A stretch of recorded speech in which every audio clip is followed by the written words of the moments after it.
life, and she will not miss this chance, and will not repeat Helen's previous mistake, but will live a happy life. With these thoughts, the girl opened her eyes and, rising from the warm bed, stretched. Smiling, she looked at the sleeping boy next to her and told Keller that it was time to get up and that he needed to eat. The baby opened his eyes. This child's name was Keller Venuet. He was the main character of this novel, but he fell asleep again. Eleanor laughed at him, and just a week ago she was reborn as the villain of a romance novel. In a past life, she failed an unknown number of interviews and was crossing the road while thinking about it.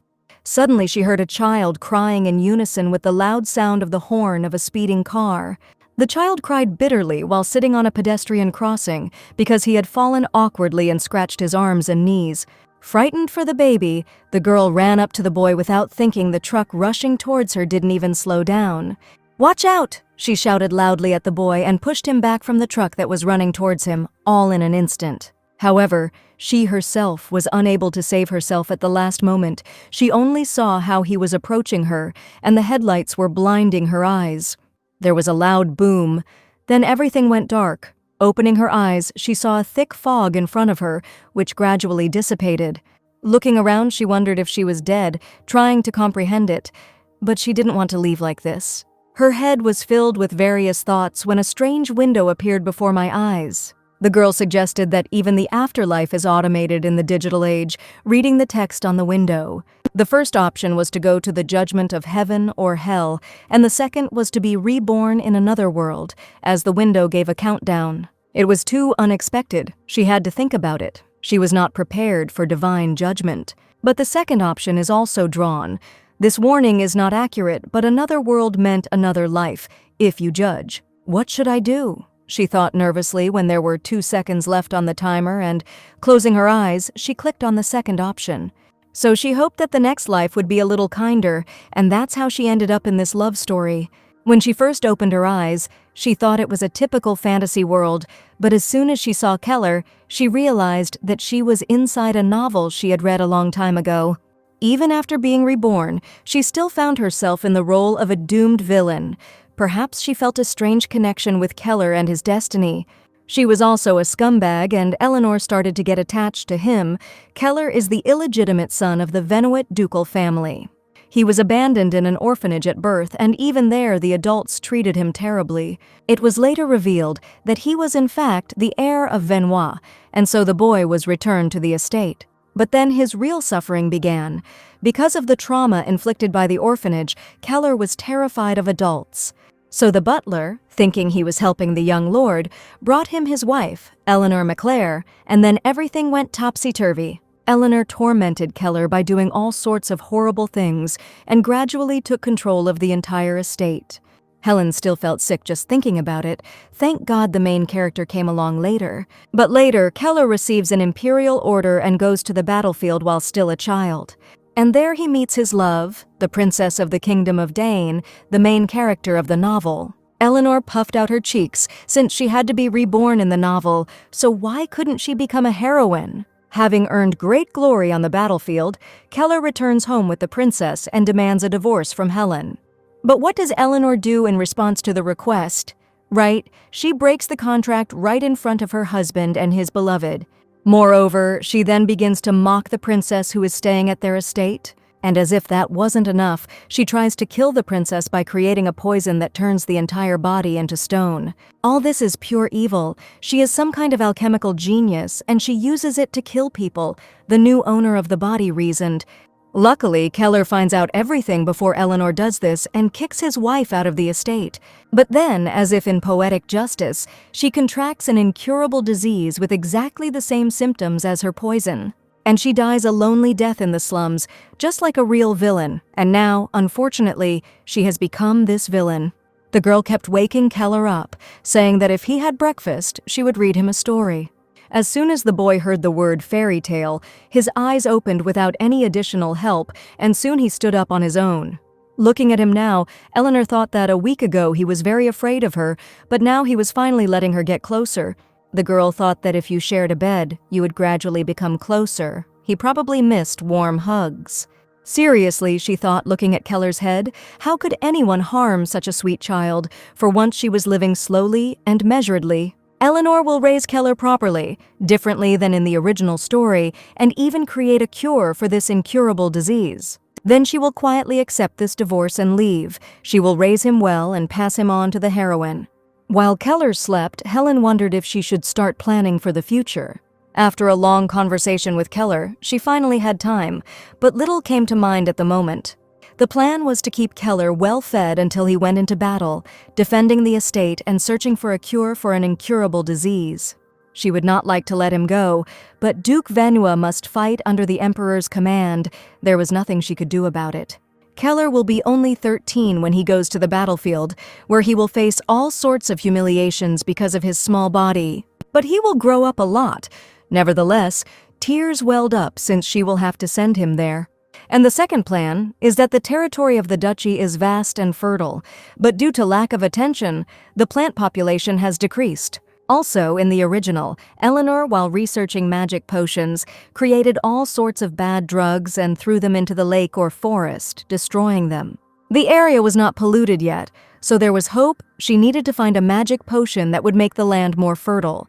It is also necessary to find a cure for an incurable disease. Helen fell ill with this disease, because of which her body became immobile. It makes you feel better when you think that this is the fate of the villain, but she didn't want to die like this, but wanted to live a long and healthy life. The next morning, the butler brought Eleanor the financial report she had requested earlier. Her father, Earl McClare, was an incredibly stupid and greedy man, and Norman was afraid that she would be like him when he brought her to the duchy. In truth, the lady's choice was due to the lack of options. No one was ready to send their precious daughter. The illegitimate heir of the poor duchy was not trusted. The previous Duke and Duchess were extremely extravagant people.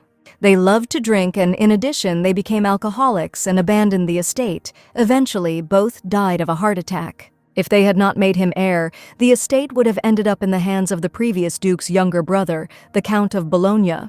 Norman did not want to see the Duchy of Manhwa, to which he had dedicated his life, fall at the hands of the evil Count of Bologna. So he desperately looked for this child of the Duke, born of a servant, and sheltered him directly. However, due to the treatment he received at the orphanage, the young gentleman was very afraid of adults and could not adapt to the new environment at all. That's why he thought he needed a wife who would be like a sister to him, and he was recognized as the official heir by the Emperor. They had taken great pains to prepare the dowry, but the state of the duchy was well known to others. Therefore, it was difficult to find a suitable candidate for marriage. Only Count McClare did not hesitate to sell his daughter, and he even personally signed a contract promising not to interfere in her affairs anymore. She must have suffered from her father's actions, but she keeps her face. He, Norman, promised to serve her faithfully until the end of his days, while Eleanor carefully studied the papers. As expected, she thought through narrowed eyes. The Keller family had once been a powerful and prestigious house. The first Duke of Manhwa was a war hero who conquered vast lands on his own. But because Keller's father, the previous Duke, has neglected the running of the house for years, they are now in great financial difficulties. Somewhere in the castle, the former Duke hid gold coins and jewels. In the original story, Eleanor finds and spends them. If she found them, she would solve her financial problems, and so she asked the Norman to find a fencing teacher from the knightly order for Keller. If he wants to lead the house, he needs to start now. The man understood the girl and said that he would find him. Norman's chest tightened as he walked out of the office. Now he could greet the former Duke with dignity. While walking with her husband in the yard, Eleanor told Keller not to eat too many sweets, and he understood her. The boy put the cookies he had just taken back into the basket and sighed in disappointment, and Helen felt uneasy.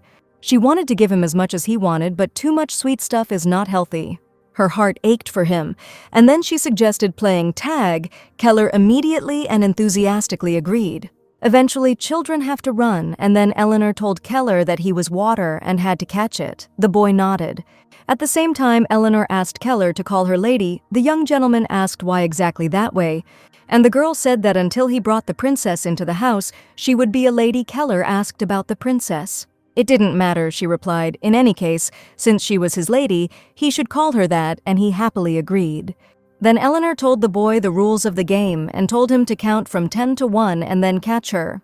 Keller began to count, watching as Eleanor ran away, moving further and further away from him. At that moment, the boy was overcome by a strange, soul-stirring feeling, and, having counted only to 7, he called the lady. Realizing that Keller had stopped counting and called her, the girl looked back in surprise. Suddenly, Keller unexpectedly and tightly hugged her, joyfully exclaiming that he had caught her. Eleanor was amazed at the cunning and dishonest outcome of the tag round and exclaimed that it was cheating. However, Keller only laughed heartily in response, and Eleanor could not resist this laughter. She hugged the boy back, stroking his head with her hand, and Keller himself thought that he liked the lady. The young man hoped that she would never go anywhere. Kind and gentle lady, he would never let her go. From today on, Eleanor was counting on Sir Byrne to train the Duke, and the green-eyed boy agreed. The man agreed to the request, but the Duke turned out to be a cowardly boy who was hiding behind the girl's skirt. It was obvious to Eleanor, who was watching him, what he was thinking, and she definitely needed to figure it out. And so she explained that Keller was bullied in the orphanage, which is why he is afraid of adults. Now he is a child, but one day he will lead the knightly order. Therefore, she asked Sir Byrne to take care of the young Duke as she pleases. He answered. What struck him was that such a little girl was behaving so maturely, and at that time Helen turned to Keller and said that he was a good man. She would be next to him, so he didn't have to worry, and she pointed to a bench where he could see her. Realizing that these were completely safe conditions, the boy nodded in agreement, which made the girl happy. The fencing teacher, who was watching them at this time, was processing the words about him being a good person. While watching the young Duke train, Eleanor read about making magic potions. It was easier than she thought. Perhaps thanks to Eleanor's innate intelligence, she can clearly understand the entire structure. This brain is not only created for brewing potions, but it is also born with the mana of the earth and wind. Wasn't that too much in her opinion? Using her only as a villain was a waste, but the ability was useful. There was no denying it. The method of making potions is not complicated. The problem is in the ingredients. She needs all kinds of herbs and fruits, ideally if she had a greenhouse. There was one in this estate, but it hadn't been used for a long time. It would cost a lot of money to repair. Maybe it would be worth making it a little bigger. She'll probably have to break into the secret vault soon, but she'll be making and selling potions, so she'll get it all back later. It was all for the sake of the estate, so here Eleanor turned her gaze to the trainees. He must understand. But then she looked more closely. The girl did not notice this, as she was concentrated on the book. As the sword was knocked out of the Duke's hands and the boy himself fell tiredly on his butt, Byrne asked his lord to get up, and beaming, as if his whole fate depended on it, he said, holding the wooden sword tightly, "But why do they conduct sparring in the first lesson?" Once again, the man exclaimed loudly in the process. It cut into Eleanor's ears, and then she turned to Byrne, reminding him that he was afraid of adults. And if he was pointing the sword so aggressively, what was he expecting? She screamed, imagining what it would look like for a child. And without pressing or giving him the opportunity to justify himself, she continued asking him to be attentive and more gentle. Byrne said guiltily that he understood. After this, Helen sat Keller on her back and, thanking Sir Byrne for his efforts, suggested that they finish there. After the children had gone far enough, Byrne said that in order to do this, he had to teach someone at least once in a gentler way. Well, the overbearing parents were a bit demanding, the boy thought, narrowing his eyes. Remembering the Duke's steadfast and cold gaze during sparring, he looked forward to their further lessons. As night fell, Eleanor prepared Keller for bed and helped him change into his pajamas. Looking at Keller's back, she remembered that when she first bathed Keller, she was horrified by the sight of these wounds. Thinking about this, Eleanor buttoned Keller's shirt while he silently watched her. But suddenly her gaze fell on the boy's hand, wounded by a wooden sword, and she asked if his hands hurt a lot. "Yes," he answered with tears in his eyes. If you think about it, he didn't cry openly, Eleanor thought. He was trying his best to hold back his tears, and it impressed her, but suddenly she stopped. She asked Keller if the adults at the orphanage scolded him when he cried, and the boy nodded. Eleanor shuddered with horror at the realization of what the young master might have gone through in the orphanage. How pathetic she was. Eleanor just thought it was impressive without even thinking. It's normal for him to cry when he wants to. The girl took his wounded hand and told Keller that if he wanted to cry, he didn't have to hold back. She asked him to just cry, because no one here would punish him for it, but the boy found it hard to believe. Holding out her little finger, she suggested that they promise each other that when he wants to cry, he will, but if he keeps it inside, he will get sick. It would be better to just cry heartily, and the boy, smiling happily and shaking his little finger, said that he would do it. She said that now they will apply the ointment. Those adults who harmed him, they are nothing at all. Seriously, she repeated insistently, they were nothing to him, but Keller was still afraid. And then Eleanor enthusiastically said that he didn't need to be afraid. She would scold each of them for him. The girl asked him if he remembered their faces and asked him to say any that came to mind. According to Keller's description, Eleanor drew their faces on paper, and after that they fell fast asleep together. When night fell, the servants came and carefully covered both children so that they would not freeze. Looking around the bed, she noticed a drawing above their heads, and picking it up thought how cute it was. And Eleanor, who had not yet fallen asleep, with her teeth clenched in a malicious smile, thought that if she saw these bastards, they would not live. When Norman saw the chest of gold from the previous duke that Eleanor had obtained, his jaw dropped and he asked Madame what it was.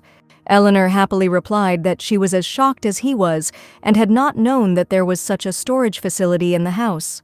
There was no clear description in the novel, so it was difficult to find, but who would have thought that it would be under the table in the Duke's office? After this, Eleanor handed Norman an envelope saying that it seemed to be a treasure that his grandfather left to his father. After reading the letter, written in the handwriting of the legendary Count, tears began to flow from Norman's eyes and he could not believe what he saw. While the butler was overcome by emotions, Helen was thinking about how she could use this money so that others would not arise.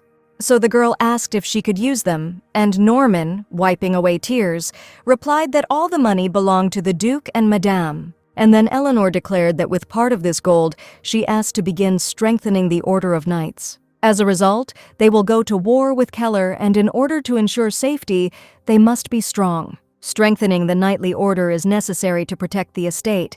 They are currently ruled by a duke, so some may look down on them. The next moment, Norman enthusiastically agreed with Madame, and the girl thought in horror, so that's why they gave Helen the ducal title. He agreed without further questions, but in any case, the Order of Knights must quickly strengthen. And the right person for this job was found. It was Sir Byrne, whom Helen wanted to make commander.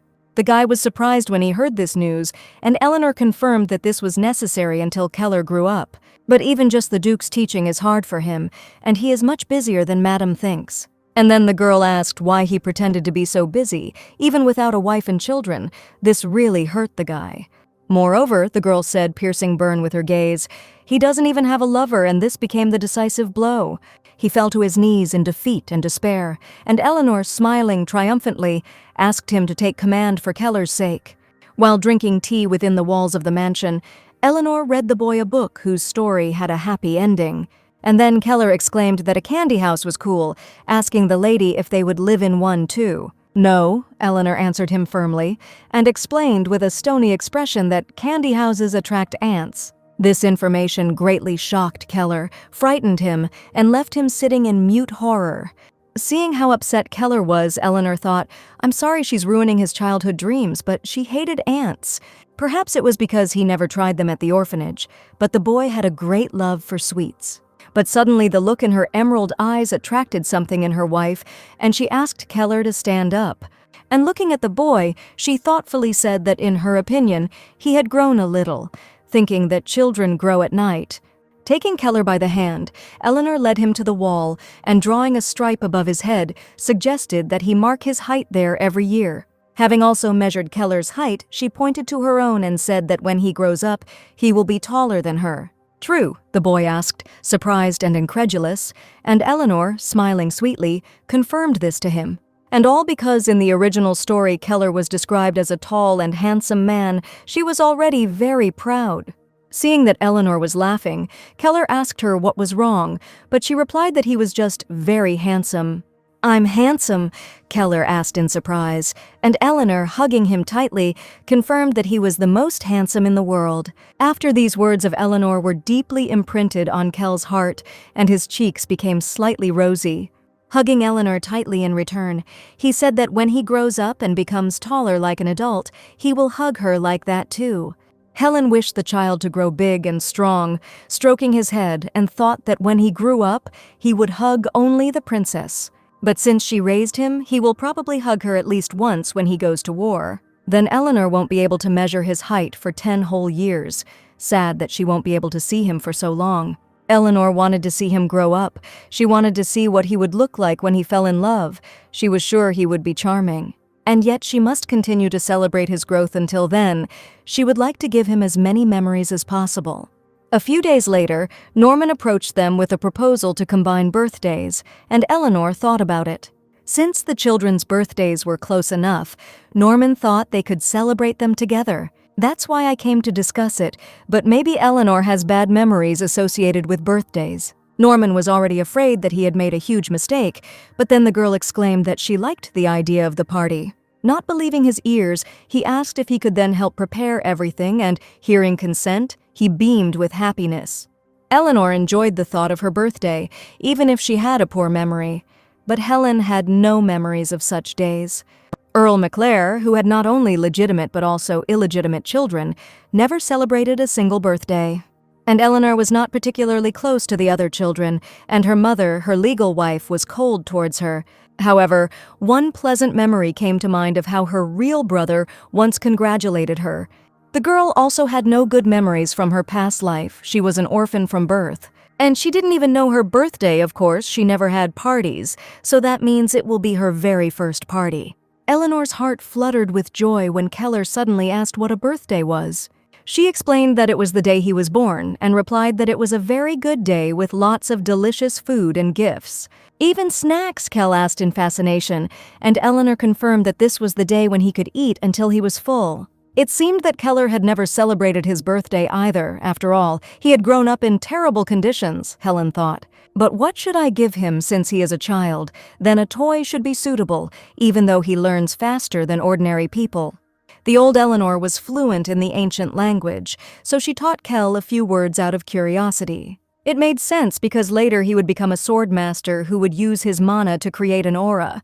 The better a person's innate mana control, the easier it is to learn the ancient language, which means Keller has a high level of control.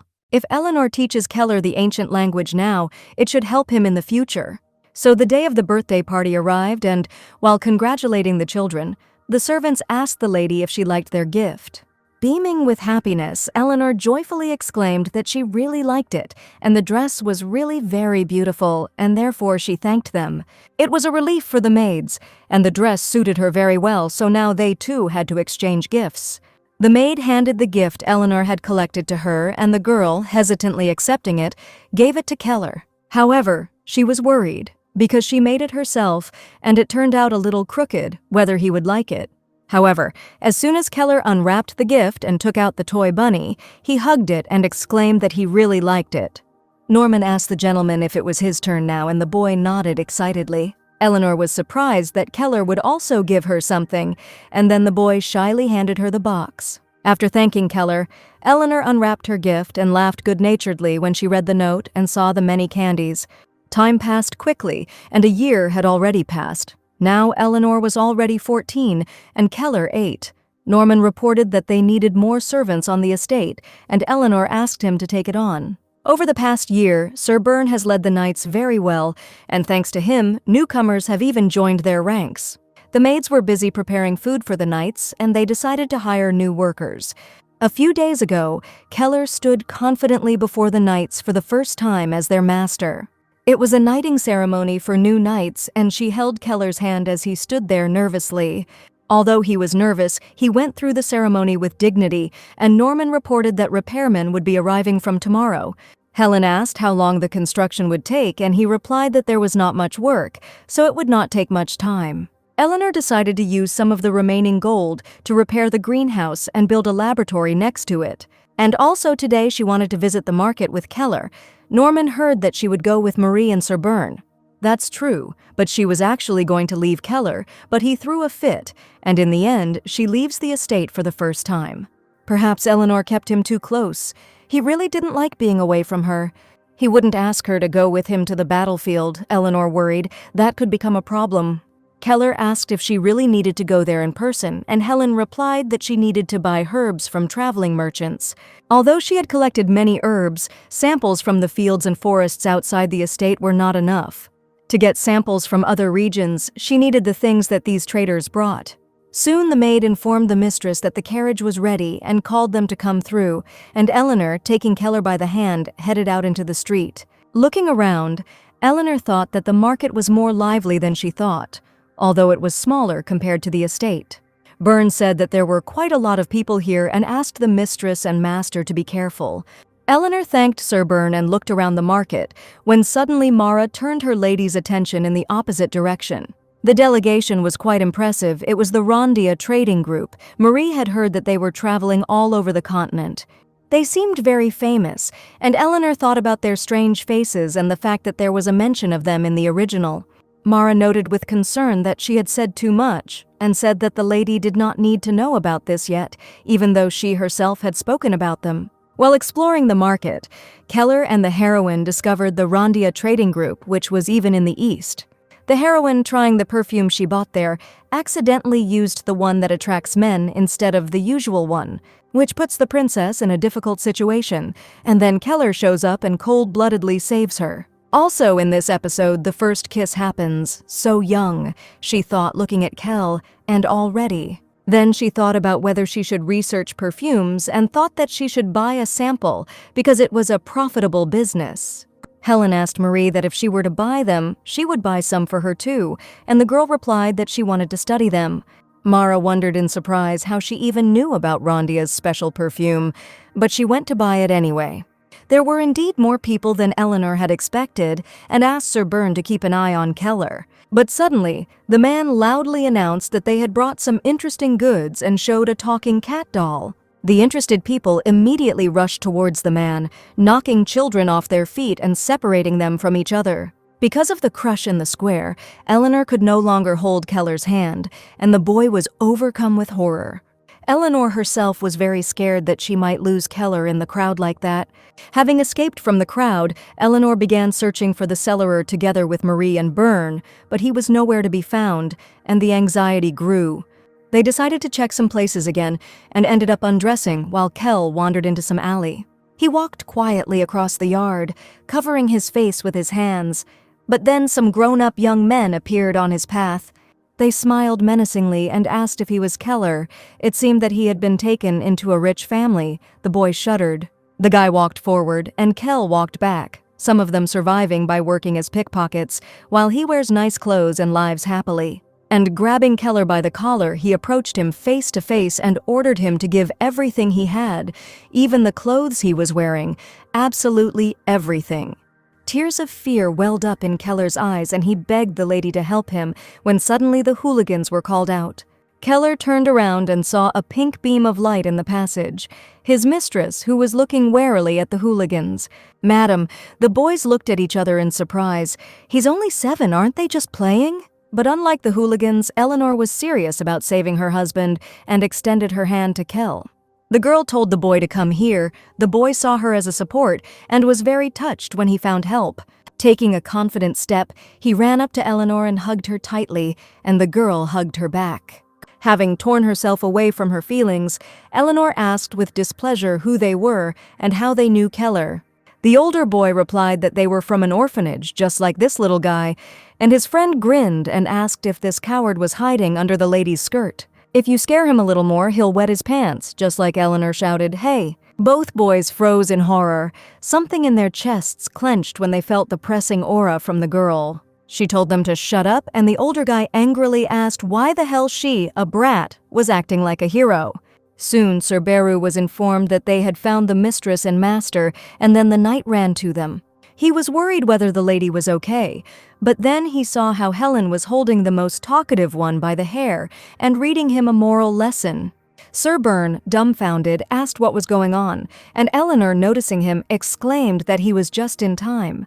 The guys noticed the knight and immediately ran away. Byrne asked if they should catch up with them, but Eleanor let them go. He asked who these children were, and Helen explained that they knew Keller from the orphanage, but how many children like him were there in the area? Well, such children can be found everywhere, Byrne answered, but they are becoming more common lately. As soon as the greenhouse is finished, Eleanor has to walk around the city, but suddenly she notices some kind of brooch on the floor. She picked it up and Byrne noticed that it looked like an old brooch, but it looked like some kind of artifact. It could be a real artifact. Artifacts are disposable items that contain different spells. Most of the artifacts containing ancient magic have disappeared, so this must be one of the new ones created by modern magicians. Regardless of date and manufacturer, artifacts are luxury items that only nobles could afford. Those kids probably just stole it, and they had to return it to its rightful owner. But then a strange voice called out to them. A man from the eastern countries asked worriedly if they had seen two boys of about this height.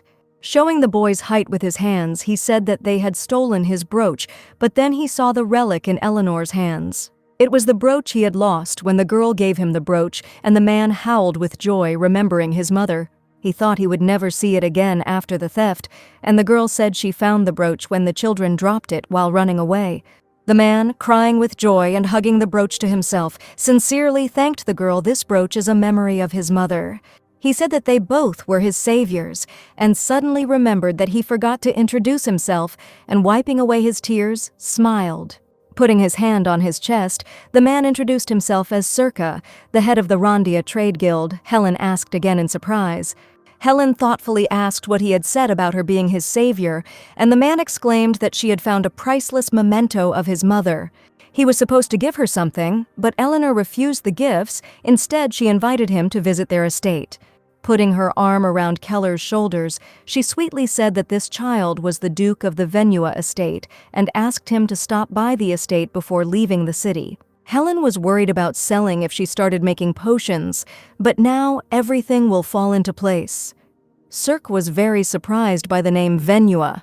There was a very noisy and frightening thunderstorm that night.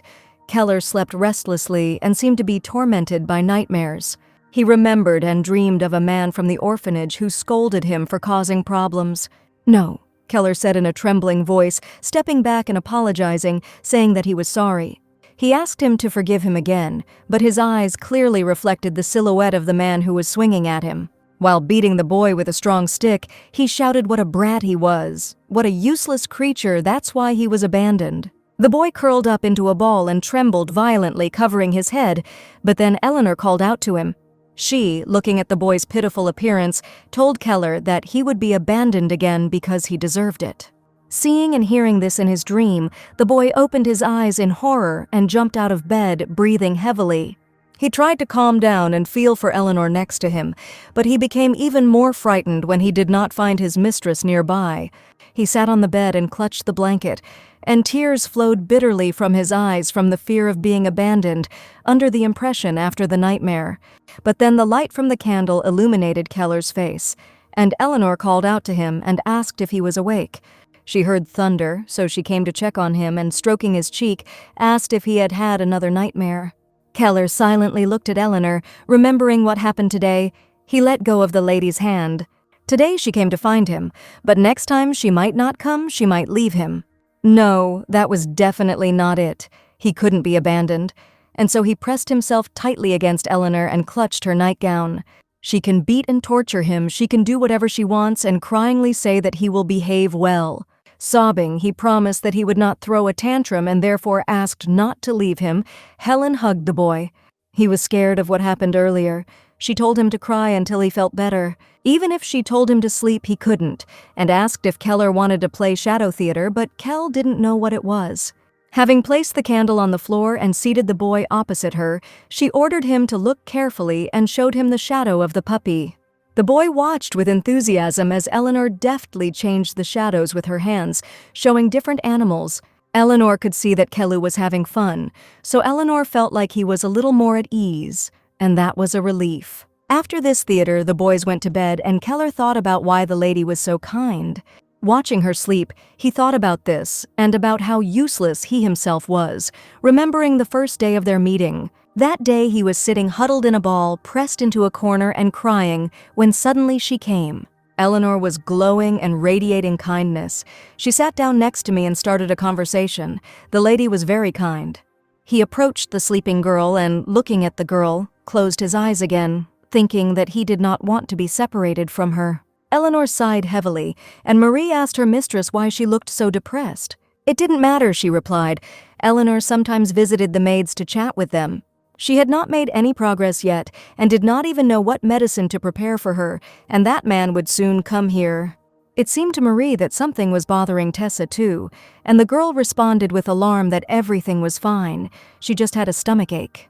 Leah offered to bring some spirit grass, but Tess didn't like it, and then Eleanor became interested in the conversation. She asked what kind of spiritual herb it was. Was it medicinal? Leah replied that it looked like an ordinary weed. In her village, they used it as a painkiller, but it wasn't very effective and was very bitter, so it was almost forgotten. Marie warned with concern that this was true. It was extremely bitter, and Eleanor, thinking about it, realized that this was what she was looking for. Together with Leah, Eleanor and Keller went out to look for this herb, but whatever she found, there were weeds. Now Eleanor understood why the spiritual herb was not used. It was too similar to a weed and impossible to distinguish. Leah also sometimes got confused, and, to be honest, even in the village, only her grandfather used it. She put the blade of grass she found into her mouth and immediately grimaced from the bitterness of the taste. It was that grass. If you can identify a herb by its taste, then why not just try it and choose the right one, she thought, and put the herb in her mouth. However, trying too much was dangerous, and Helen already realized this, but too late, Keller ran up to the lady out of concern. Even if it is a herb, it is still used. It took Leah a long time to get used to the taste. Everyone simply advised her to see a doctor instead of this medicine, and most people know little about this herb. Helen also heard about it for the first time, but why is it called that? Leah answered that this is not the exact name. That's what her grandfather called it. For poor people like them, this painkiller that can be found in nature, he called it a gift from the spirits. To be honest, Eleanor said, the name Devil's Weed would be more appropriate because of the taste. Leah asked if the lady was really going to make a magic potion and was very surprised by it. It was no wonder that she looked at Eleanor with surprise. After all, magicians are very rare. Magic in this world was a remnant of ancient nature worship. Long ago, a great magician, born of nature, passed on magic to people. His students recorded his magic in an ancient language to pass on to future generations, but the temple kept an eye on the magicians. They confiscated most of the books written in the ancient language and declared them forbidden, so the magicians could not develop power. Since there were few wizards, only rich magicians could enjoy the fruits of magic, as did the nobility, who always had access to treatment. So the potions that would be more useful to commoners remained in the same hands. The best solution was to take herbs from a healer and brew tea. If someone becomes seriously ill or seriously injured, they usually try to find a priest, even despite the difficult circumstances. But there are no priests in the Manhwa territory. If she can make a potion, it will help Keller when he goes to war. The greenhouse and laboratory were almost ready, so now the success of the disease relief project was entirely in her hands.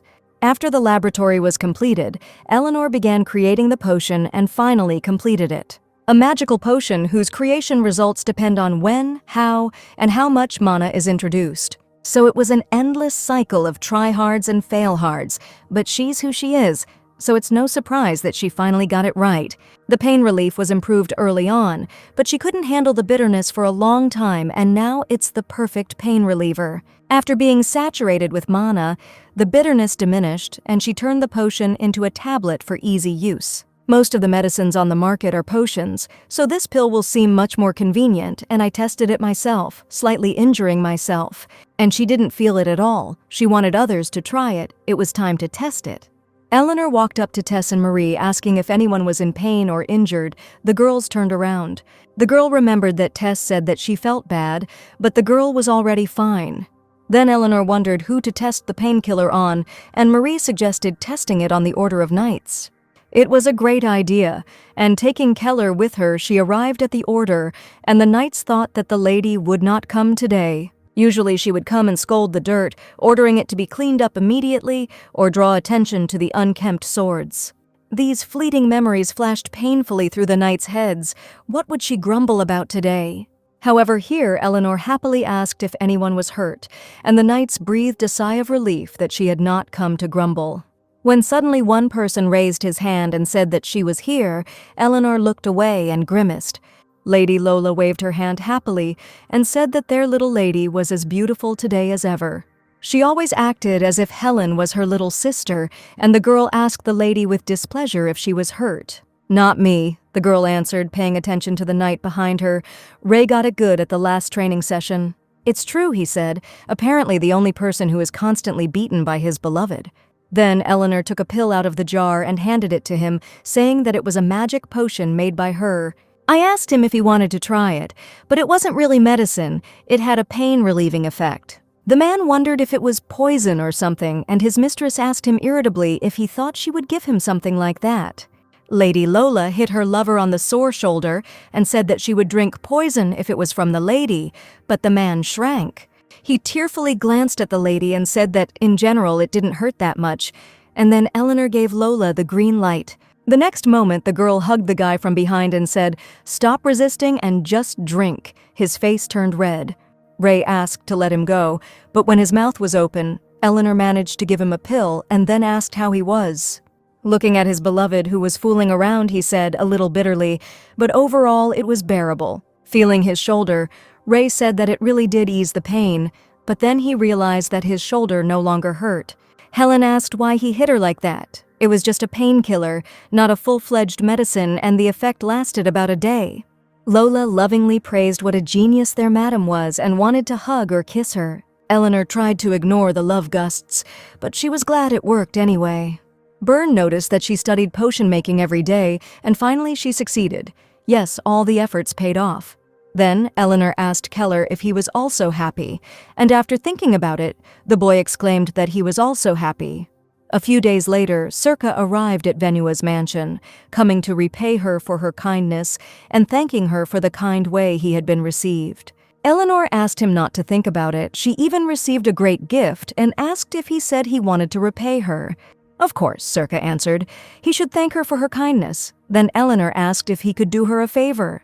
Circa listened, and Helen wanted to spread what she had created through the Rondia Trade Guild. The man hesitated. After apologizing, he asked what kind of product it was, and then Marie handed Helen a beam, which she passed to Cirque.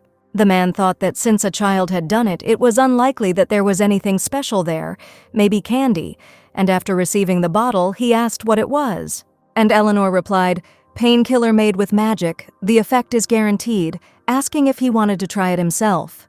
Circa asked in horror, "A magic potion? So she is a magician. And she did it herself." He tried to comprehend, looking first at the jar, then at Helen. No wonder he was shocked, Eleanor thought. After all, it was a magic potion in tablet form. The man asked if she would mind if he checked the effect immediately, and Helen did not. His repeated words about her making the potion herself irritated her, but if the guildmaster himself checked, the effect could be confirmed for sure. When Circa slightly cut his finger, Eleanor handed him a pill and suggested he try it.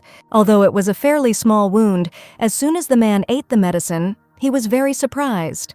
His admiration knew no bounds, and he exclaimed to Madame that it was incredible. Her skills were impressive. And although he was being a bit dramatic, Eleanor asked if he was ready to sell it now, by which time Kel had also come up. "Of course," exclaimed the guildmaster. "Of course it's great. They put a very high price on this medicine." But Helen wanted it not to be too expensive. This medicine is more needed by common people who cannot visit a doctor without problems. However, given the fast action, it was superior to standard high-level potions, but Helen insisted on her own. However, Circa tried to convince her that if the supply is limited, the price will naturally rise. But this was not a problem for Eleanor. As they were talking, the medicine was already being produced. Along with the potion, she created an automatic production device, the first magical device she ever made. Surprisingly, it worked well, but it was quite noisy, so she planned to make a slightly smaller version for sale than this one. Ideally, Circa said, its solid form would make it easier to transport. Then once he had finished his business in the capital, he could return here. But before that, Eleanor would like to know how much he can offer as a down payment. The man asked her in surprise what she meant, and the girl explained that Rondia was not the only guild visiting these lands. Laughing, she said she would decide based on the deposit. Circa thought, his instincts sharpened. They told him that anyone would be a fool to miss such an opportunity, and said that he would give as much as she asked. Eleanor tensed up and thoughtfully handed him a paper, saying that she would accept this as a deposit and prepayment for the first batch. After reading the document, Cirque noted that it was a fairly large advance, but the production costs were low, so it was practically robbery. She explained that if the goods were sold at a price different from that stated in the contract, he would not receive the second batch. The girl extended her hand. Even at that age, she was very stubborn, and Cirque was ashamed that he doubted her even for a second. And so he shook her hand and said that if this deal was successful, he hoped that she would trust them with future medicines. Eleanor took note and asked if he would like to personally check them again when the time came. Cirque thoughtfully said that he would send someone else to them when suddenly Keller irritably ordered not to touch her hand.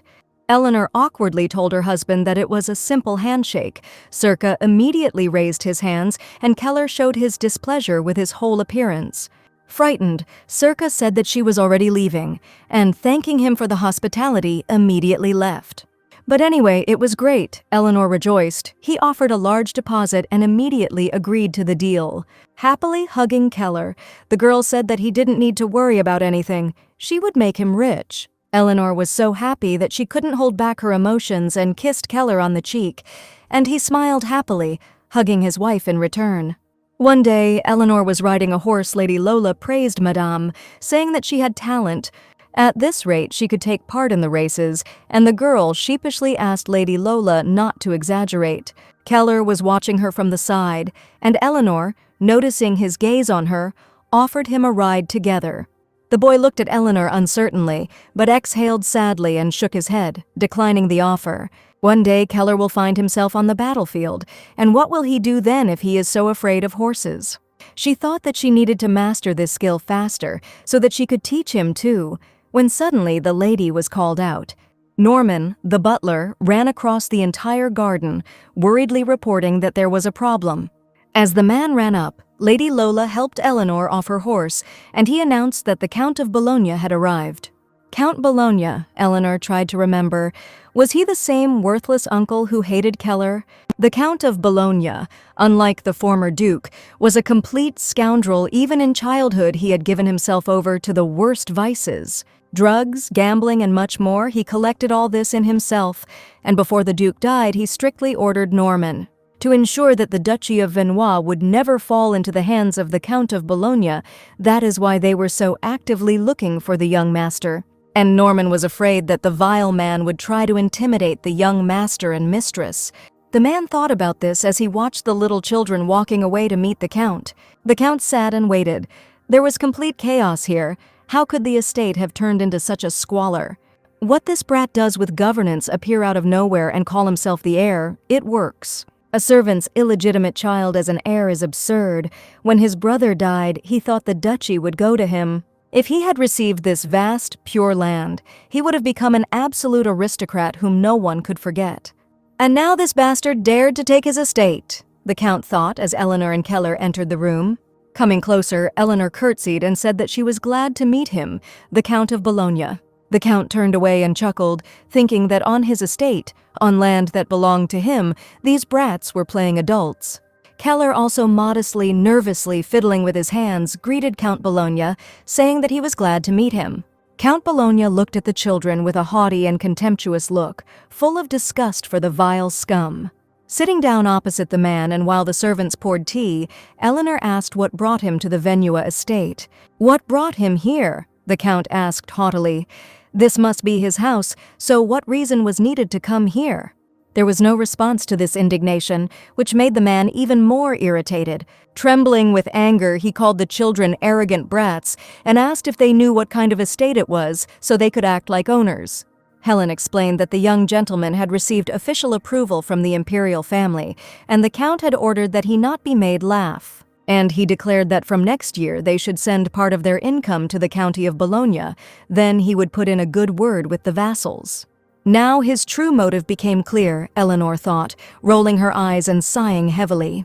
And, childishly tilting her head in surprise, she asked why they should, and Keller repeated after her, Putting the cup on the table, the girl told Count Bologna that there was no point in throwing tantrums like a child over nonsense. If he insisted, they would file an official petition to the imperial court, which frightened the count. He was already under the surveillance of the emperor and the nobility for objecting to the decision about the heir. He thought about going to the capital to fix it, but if the petition went to court, he would lose all support.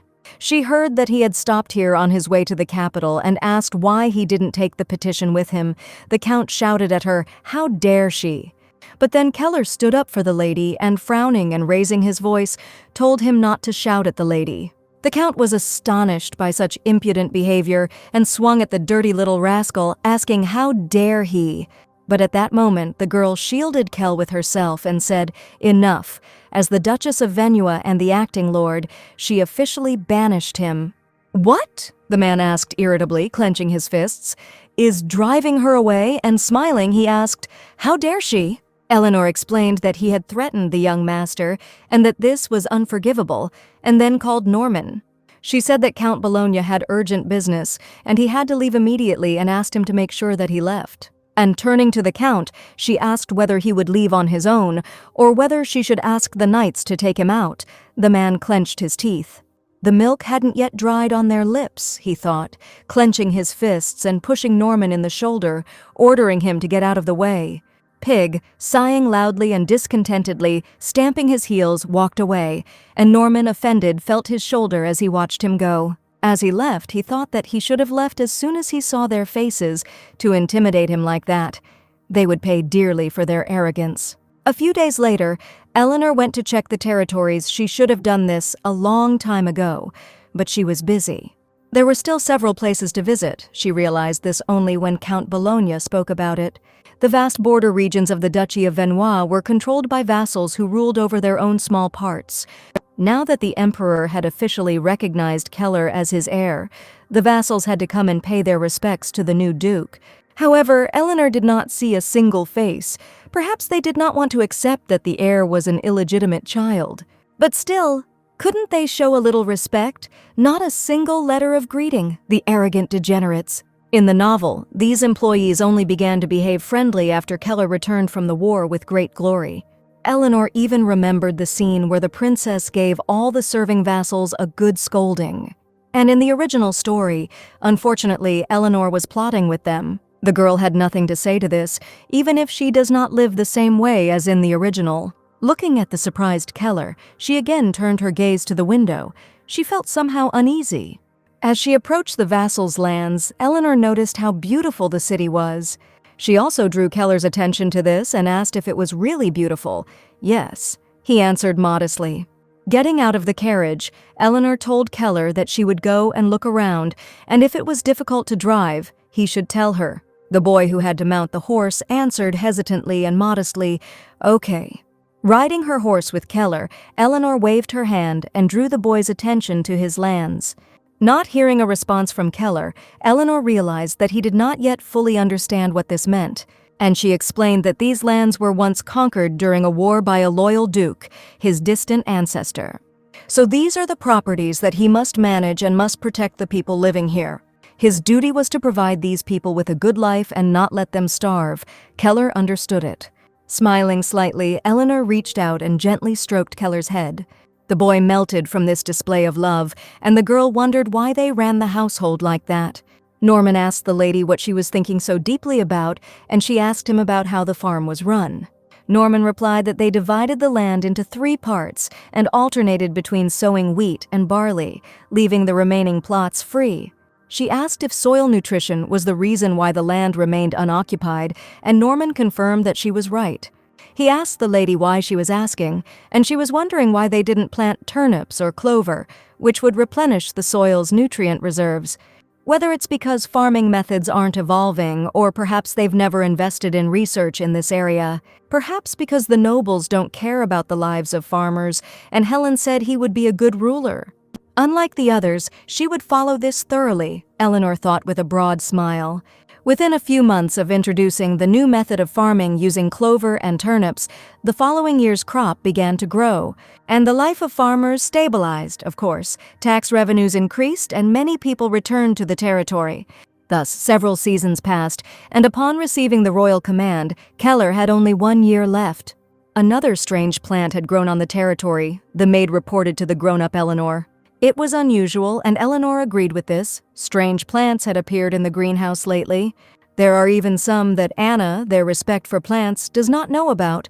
Oddly enough, she remembered some plants from her past life. But she didn't know what it was. Anna asked whether she should dig it up with the roots next time.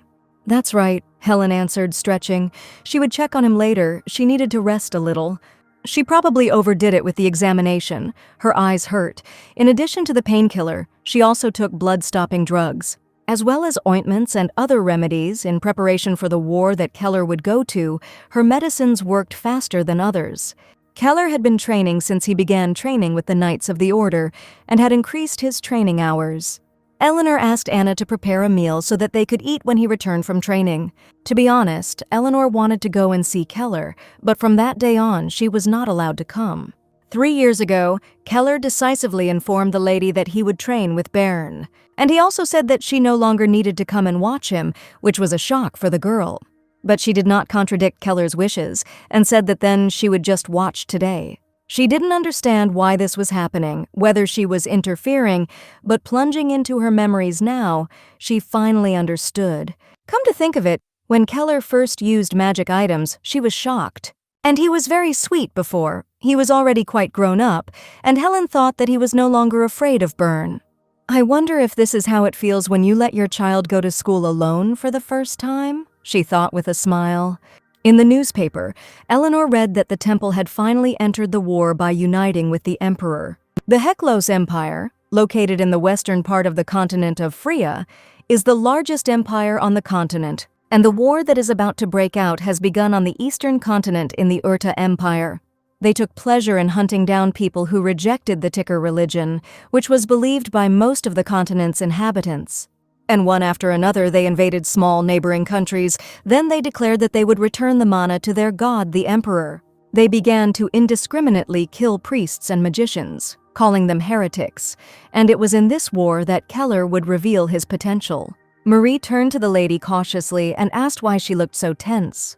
"Nothing," Eleanor answered awkwardly, and the girl reported that she had heard that another priest had been kidnapped. Sighing, she asked how long these savages would continue this. "And don't tell," Eleanor answered. No matter how wildly the Urta Empire behaved, if only the Empire and the Great Temple cooperated, then Keller would not have been taken away at such an early age. At first glance, the Empire and the Temple seemed to be allies. But in reality, their relations were far from good. The Emperor wanted a war that would even reach the western borders. But the Temple did not like to carry out the orders of the Empire, and only categorically continued to speak out against the war. However, the Urtans killed the mages and priests more and more often, and the Imperial Court and the Temple finally united. But as soon as the war officially began, internal strife flared up again due to the struggle for political power between the palace and the Temple. And it was in this chaotic alliance that Keller led the war to victory.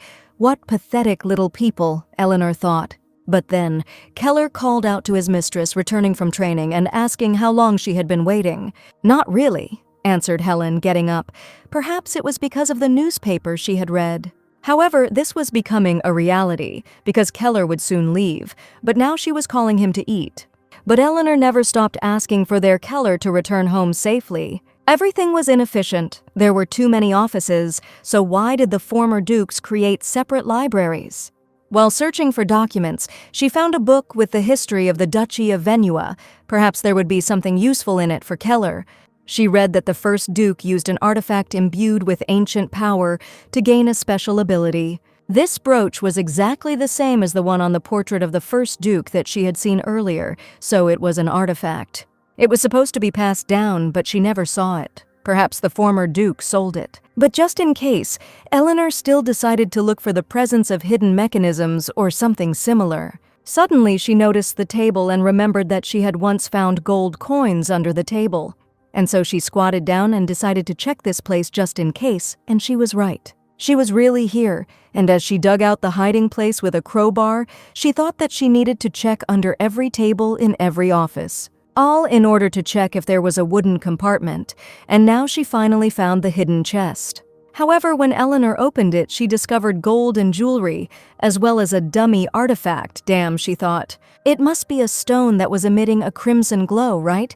The artifact couldn't be hidden so easily, she breathed out. But suddenly, a system window that had not appeared for so long flashed in front of Eleanor, asking if she wanted to use the undisclosed item. She remembered with horror that the same message had popped up when she died, so why was it appearing now? What kind of name is this fading life, and what is this unknown object? Could they please explain in more detail? What should she do? Should she press it? Because just like that time the countdown has started, but what if something goes wrong? Helen didn't know what was going to happen, or if she should really press it, but the seconds kept passing, increasing her anxiety. Then she finally read what was written, that it was for a vanishing life, and then she extended her trembling hand forward.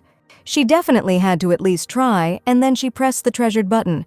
Apply. The sudden light blinded her. A system notification gave her the ability to use a hidden item, the phoenix feather. And when Eleanor finally opened her eyes, she discovered that the brooch on her hand had become as if new. Looking happily at the brooch, she said that it would be very useful when Keller went to war. Thank God, Eleanor sighed with relief, pressing the brooch to her cheek. She was simply very happy. That same night they slept together as usual, but Keller could not sleep and tossed and turned for a long time. Adults no longer frightened him as much as before, but as long as the lady was next to him, he was not afraid of anything. However, lately she has been saying strange things, that he should protect the people if something happens to the Empire. Stroking his head, she said that he was capable of anything, so he should never be afraid. Eleanor knew that he could handle it perfectly well on his own. Then the boy again turned his head towards the lady. Squeezing her hand, Keller wondered why she kept talking as if they would break up. It was scary. Was the lady really going to leave him? This could not be, and he asked not to let him be separated from the lady. But another year passed, and the Norman called out to his masters, reporting the news Eleanor had been waiting for. The day came when Keller was called to the front. Norman told the children that the imperial decree had arrived. And now, finally, it has come. Duke Venua will personally lead his soldiers with the god Tyverk to war against the Empire of Heklos. Even though Eleanor knew this day would come, she still felt this way, and Keller must be even more shocked. She called out to Keller to console him, but then the boy himself, crying, said that he did not want to go and asked not to force him. Such a pitiful look made it difficult for Eleanor to contain her emotions. She was also in pain, and so she hugged Keller tightly and said that she would wait for his return. So she begged him to go and return safely, while bitter tears flowed from Keller's eyes. Time, as always, passed monstrously quickly, and then the day of departure arrived. Everyone was standing on the street, seeing Kell off. Just a few days ago, he cried so much. He remembered not to show weakness in front of the staff and did not cry now. Eleanor turned to Keller and placed the brooch in his hands, asking him to take it, saying that it would protect him. She also asked him not to get hurt or sick, and Keller promised this, and his cheeks turned slightly red. Eleanor said that she would write to him and asked him to take care of himself. Keller asked the same from her, and she promised. Byrne and Marie watched them sadly, and then Eleanor handed Kell a letter and asked him to read it later. After this, the girl turned to Sir Byrne and asked him to take care of the Duke, and the man asked the lady not to worry. They promised to return soon, and Helen hoped that this was so, even though she knew that the war would last 10 years. Just getting to the Khaitan Mountains where the fighting is taking place will take a long time, and the Urta Kingdom is no easy opponent. Keller will return as a respectable duke, hardened by war, and she is ready to do everything for him, even if it means leaving the duchy without regret to return and live happily ever after with the princess who is destined to be his heroine. Several months passed, and although the cold winter came to an end, a warm spring arrived. Since the master left, the lady had been completely immersed in studying potions, as if trying to occupy herself with something to distract herself from her thoughts. Not only she, Anna, but everyone in the estate felt sorry for her, but they could only stay close to her. Closing the book, Eleanor sighed heavily and thought, at least fortunately, that the war was waged together with the temple. Priests and holy knights could use healing magic, so if Keller was injured, they should heal him. On the other hand, she was lucky that she found these wild ginseng roots and created new medicines. I'll have to send Keller a bunch of those red pills, even though they'll be sold by the Rondia Cirque Trading Guild.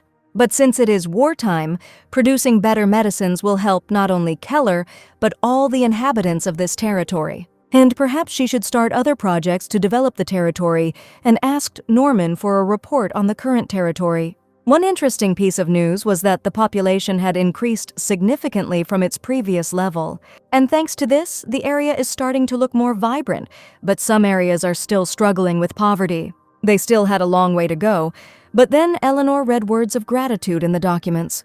And she asked if the shelter Keller was in the slums, and Norman replied that it was. The shelter where Keller lived bordered the lands of Baron Bendos. The girl thought about this. She remembered how Keller had a nightmare about that shelter that night, and he asked for forgiveness, said that he was sorry. Then she consoled him. But now she was thinking, since Baron Bendos, the vassal of the duchy, was sent to war with Keller, then technically these slums were part of the Duke's territory, she asked, and Norman confirmed it. Eleanor's eyes lit up at the thought of the plan. The grin changed to a smile, and she asked for the carriage to be prepared. The time has come. They had the nerve to stay here, even after bullying Keller. Until now, she had kept silent out of respect for Baron Bendos, but today she was determined to correct all that. Suddenly, a young knight about her age called out to the lady and shyly asked her to take the bouquet. Eleanor turned around in surprise and looked at the knight, good-naturedly accepting his gift. However, as soon as the girl's gaze fell on the bouquet collected for her, recent memories surfaced in her thoughts. One day, Keller collected a bouquet of yellow flowers for his mistress in exactly the same way and presented it to her with a smile. Looking at the bouquet in her hands, Eleanor's face softened and she wondered what Keller was doing now. But after a while, she arrived at the shelter and realized that the place was completely abandoned. She didn't understand how they could keep children here, how a drunk man came out to them and asked if they wanted to adopt a child. "That's right," she answered the man, scratching his belly. "First, she would like to see these children. She looked like a noblewoman from a rich house, so why did she come to the slums to take a child?" However, it really was none of his business, and after thinking for a moment, he invited everyone to follow him. As soon as the company was inside, everyone's face twisted in horror, and Norman and the knight even looked away. Norman told the lady that things had become even worse here than when he came for the master. Eleanor asked why the children were so thin. The man told the lady that these were slums. It would be strange if they were not like that. These words touched Eleanor, and she ordered to call the manager. He noticed her nervousness and asked her to wait a minute. After a while, a female voice thanked Eleanor for the journey she had made. A woman dressed in luxurious clothes, smiling at the frowning Eleanor, introduced herself as the manager of this shelter. She asked if she was looking for a specific child, a boy, a girl, and then Helen started talking about the events of 6 years ago. That there should have been a very small, thin boy with black stripes and pink eyes. Does she remember him? The manager replied that there were too many to say for sure, but did that mean that so many children were locked up and abused? The manager didn't even know what rumors she had heard, but perhaps she was confusing them with another shelter. However, Eleanor, showing a drawing of 2 faces of the managers, exclaimed that having seen this, they would not be able to deny it. The man and woman looked at the drawing in bewilderment, and the manager asked the lady if she was joking. Eleanor asked them both seriously, showing them a drawing that exactly depicted them, if it looked like she was joking. She pointed at the man, and the knight threatened him with his sword, and Helen asked if it was he, the one who was Keller's most. The trembling manager said that he didn't even know who it was, and then the girl explained that the one they had mocked was now the owner of this land. "What?" the shelter manager asked anxiously, but then Marie's voice was heard behind her, informing the lady of their arrival. And the next moment, knights burst into the orphanage and twisted the hands of the managers behind their backs.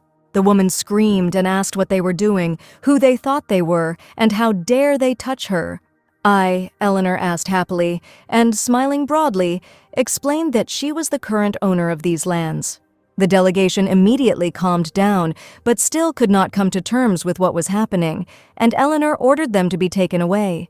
When everyone went out to see the criminals off, Marie asked the lady what they should do with these children. And thinking, Eleanor smiled and said that they would build a new orphanage and ordered that all the children be sent there. Eleanor thanked Sir Theodore for accompanying her, and the man smiled and said that it was his duty. The girl also turned to Norman and said that from that moment on, there would be no more slums on their land. She will take full responsibility for development until Keller returns. Tears welled up in the butler's eyes. Of course, it was for Keller's sake, but she also needed to secure this land to protect her future after the divorce. This land is very dear to her, so even after the divorce, she does not want to leave it. In any case, she finally got her revenge. She hoped that Keller was also happy, and at that time the boy, sitting by the fire, was reading the very letter left by Eleanor. He thought that no matter how scared he was and how much he missed his mistress, he could not show weakness. And wiping away tears, clenching his hand into a fist, he realized that, as she said, he had to be strong.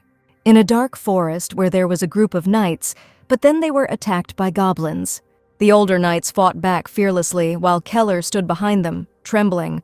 The boy was very uneasy after all. This was the first time he saw monsters.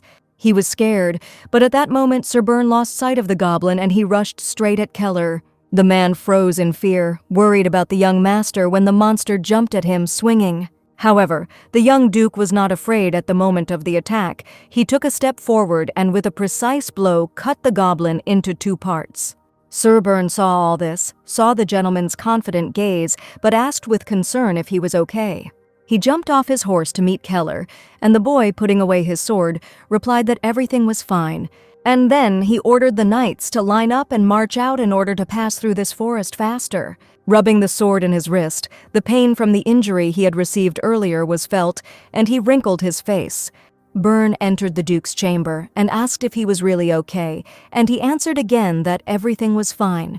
The man handed the boy some painkillers from Lady Eleanor and asked if he should call a priest if it hurt too much. But Keller only agreed to the mistress's medicine and, while eating the pill, he thought that he was completely out of order. Still, this was the first time he had seen blood since the orphanage, but still, he had to.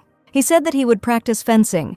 This frightened Byrne very much, and he tried to dissuade the gentleman, but it didn't work. Despite Byrne's entreaties, Keller went out into the street. His Majesty had gone too far in sending such a youth to command the knights. People thought about Keller.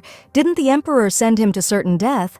After all, he probably wanted to hand everything over to the Count of Bologna.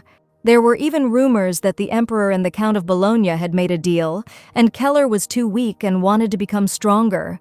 He wanted to become strong enough to protect everyone, but then an unknown voice asked Keller Venua if he was looking for strength.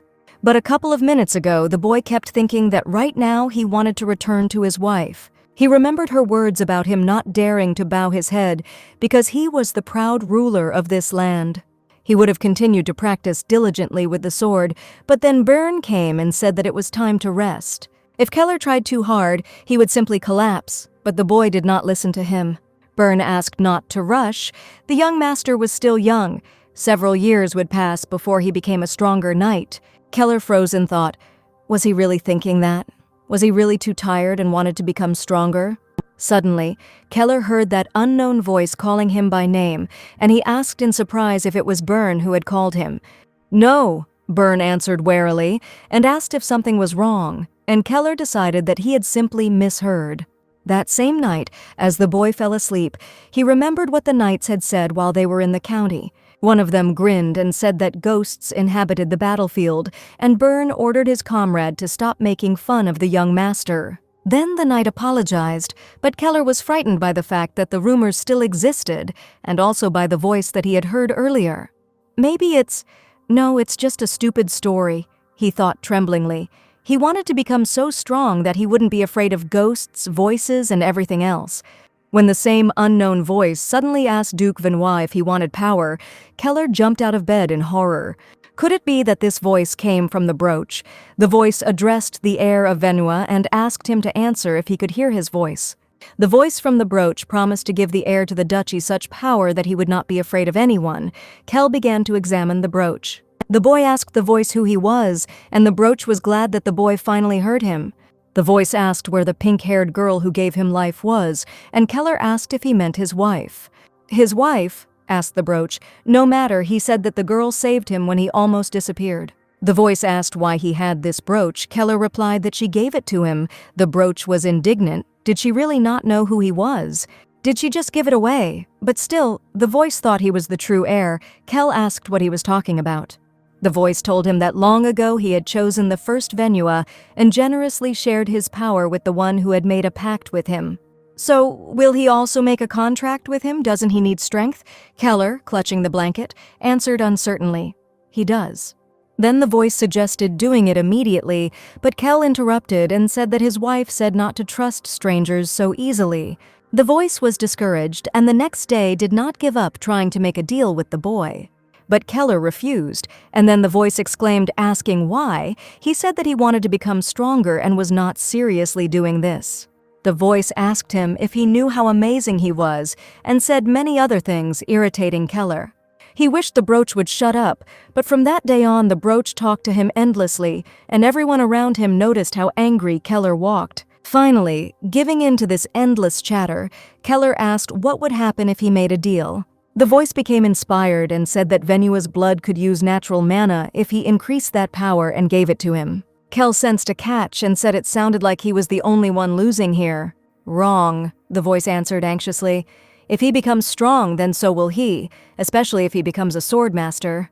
And then he will receive the power to remove the seal, restore his full form, and release everything he has. He will be the strongest ally, and asked how he feels about it.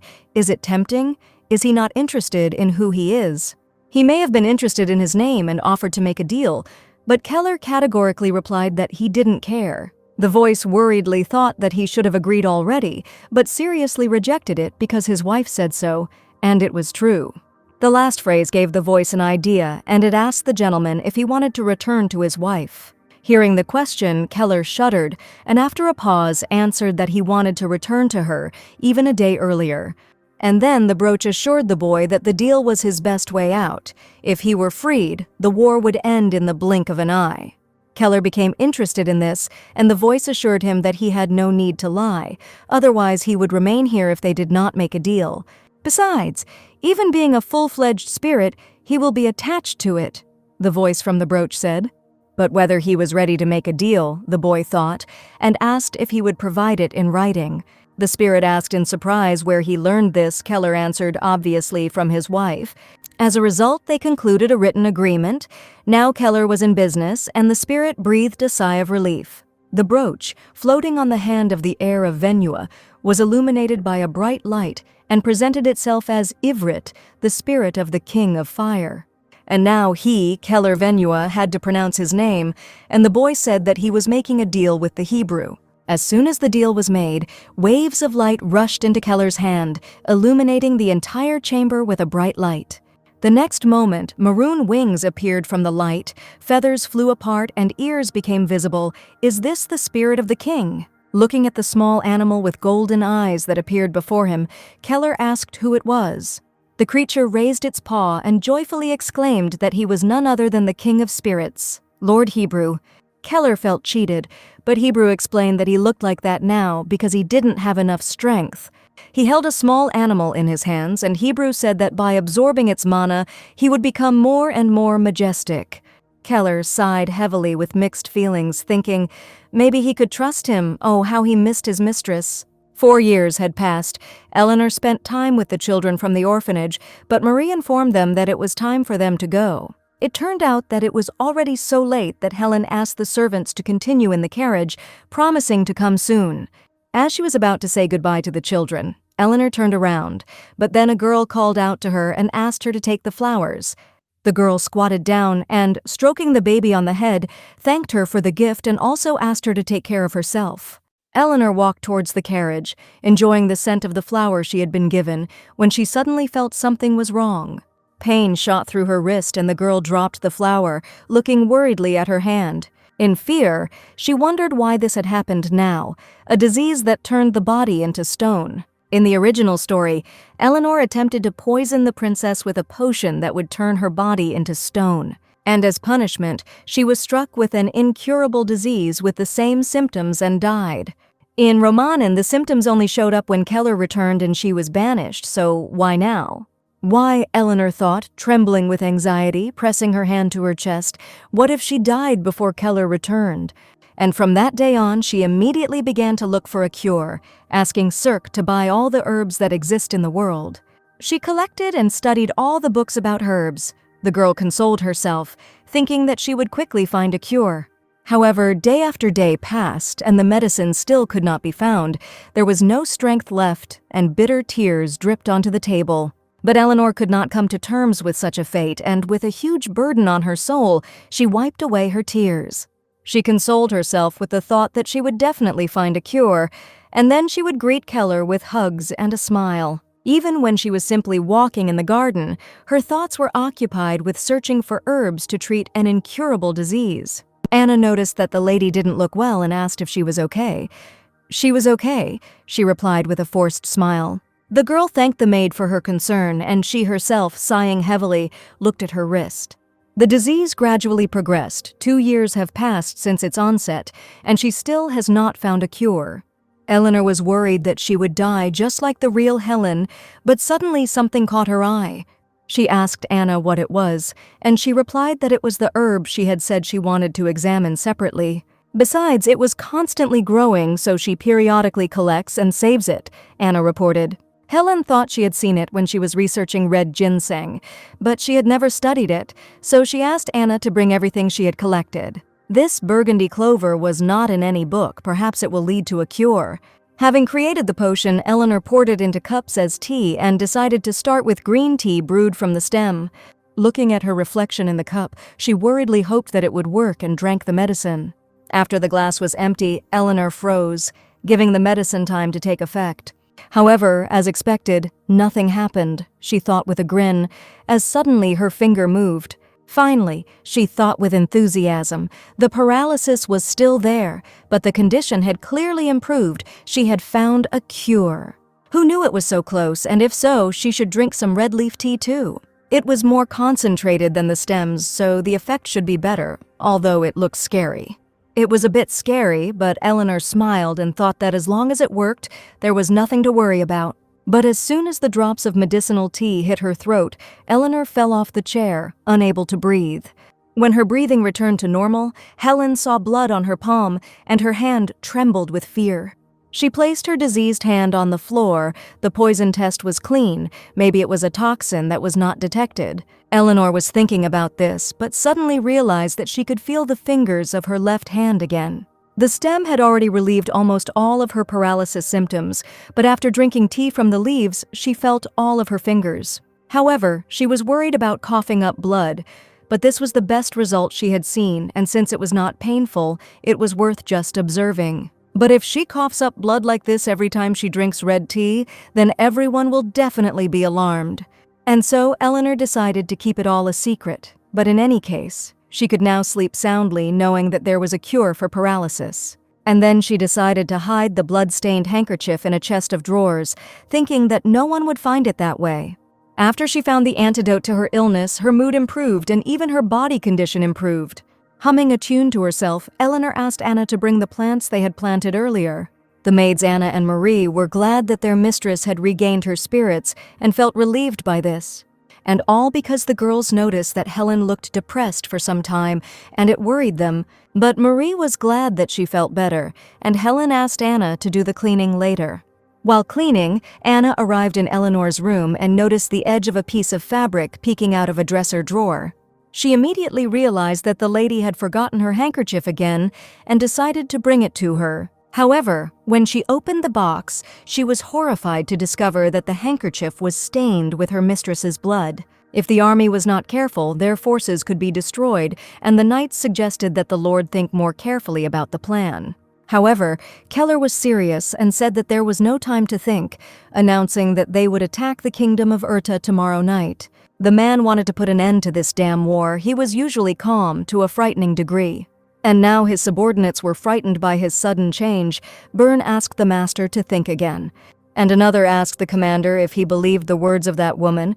The princess stood modestly behind their backs. Keller turned to look at her and narrowed his eyes in thought. A little earlier, he had been thinking about how the war was dragging on much longer than expected. The kingdom of Urta, aiming to create a great empire of Heklos on the western continent, destroyed the kingdom of Dawe.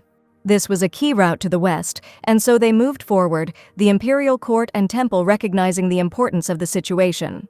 They agreed to cooperate, but while the emperor insisted on a quick joint strike to crush Urtu, the temple advocated retreat and waited for the right moment. Urta's steel shield could only be pierced by divine power. Therefore, the Holy Knights had to take the front lines, but they did not carry out the High Priest's order and the war reached a stalemate. All because of the idiots and their struggle for power, Kelu needed to return to his wife, and then, coming out of the brooch, Ivrit asked to wait a little longer. He promised to end the war, and Kel angrily asked if he knew how many times he had already said it, how much longer he had to wait.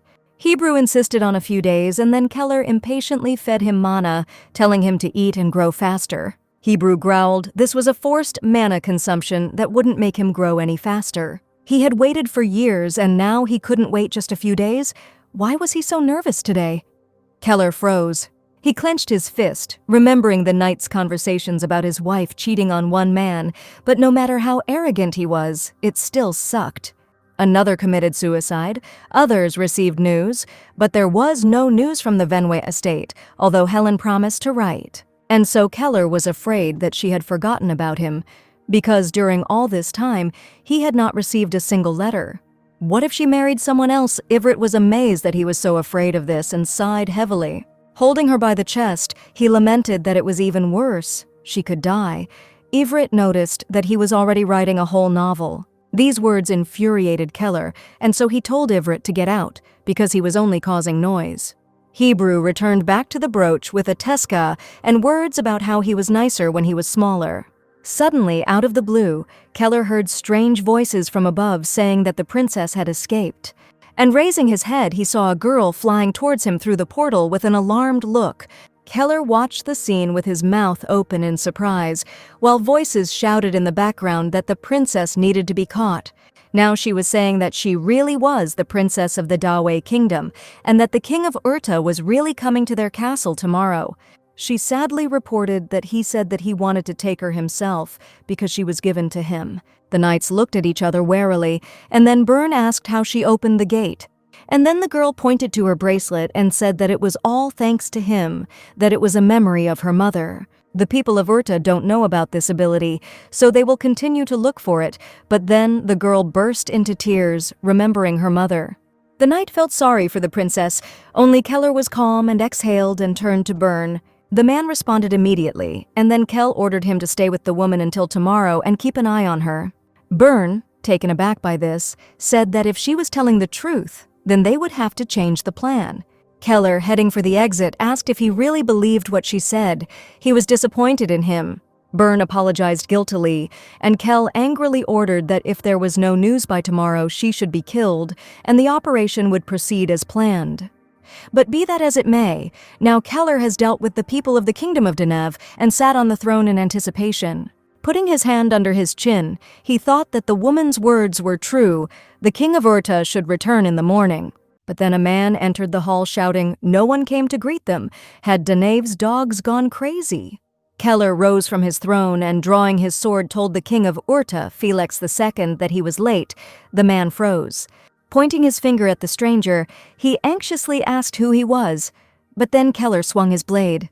Having cut the king down, the guy wiped the blood that was splashing from his body from his face and, looking at what he had done, ordered Ivrit to burn everything. The crimson flames engulfed the royal palace of Danev and all the enemies. Keller immediately led the knights and moved towards Urta. Everywhere he passed, flames flared up, the bright fire burning not only the enemies who stood in his way, but even the retreating troops, leaving no trace. Upon hearing this news, the Imperial Army and the Holy Knights joined Keller's troops. The Holy Knights looked in awe at Keller, who was destroying enemies together with the Red Wolf. Because it was the very embodiment of Tiberius that they worshipped, with Keller's victory the war ended and everyone rejoiced. The people and clergy of the empire also rejoiced, and the news of this spread far and wide. Even Eleanor learned of this news. Shocked, she read the newspaper, closed it, and thought, she clearly remembered that the war was supposed to last 10 years. But what could have happened? And in any case, Keller is returning. Apparently, the time has come for her to leave the stage. Keller asked Heinz why he thought he should go to the capital. The man stood up and asked if this was not a chance to impress the imperial house or temple. After all, the commander even saved Princess Danive, and then Keller replied that then he had even less reason to go there. After that, he told Heinz to go, and then, pouting, he thought that his plans to see the capital had vanished. Keller wondered why he wanted to impress such people at all. He already knew what ridiculous rumors were going around about him. A few weeks ago, he captured and executed Urta's general, Ferdinand, and pursued Prince Zane to the northern seas. His tracking magic only worked if he remembered the person's face, which was a laughable excuse for failure. But the king was already dead, and the war ended with the general taken prisoner, and I would have liked for it all to end there.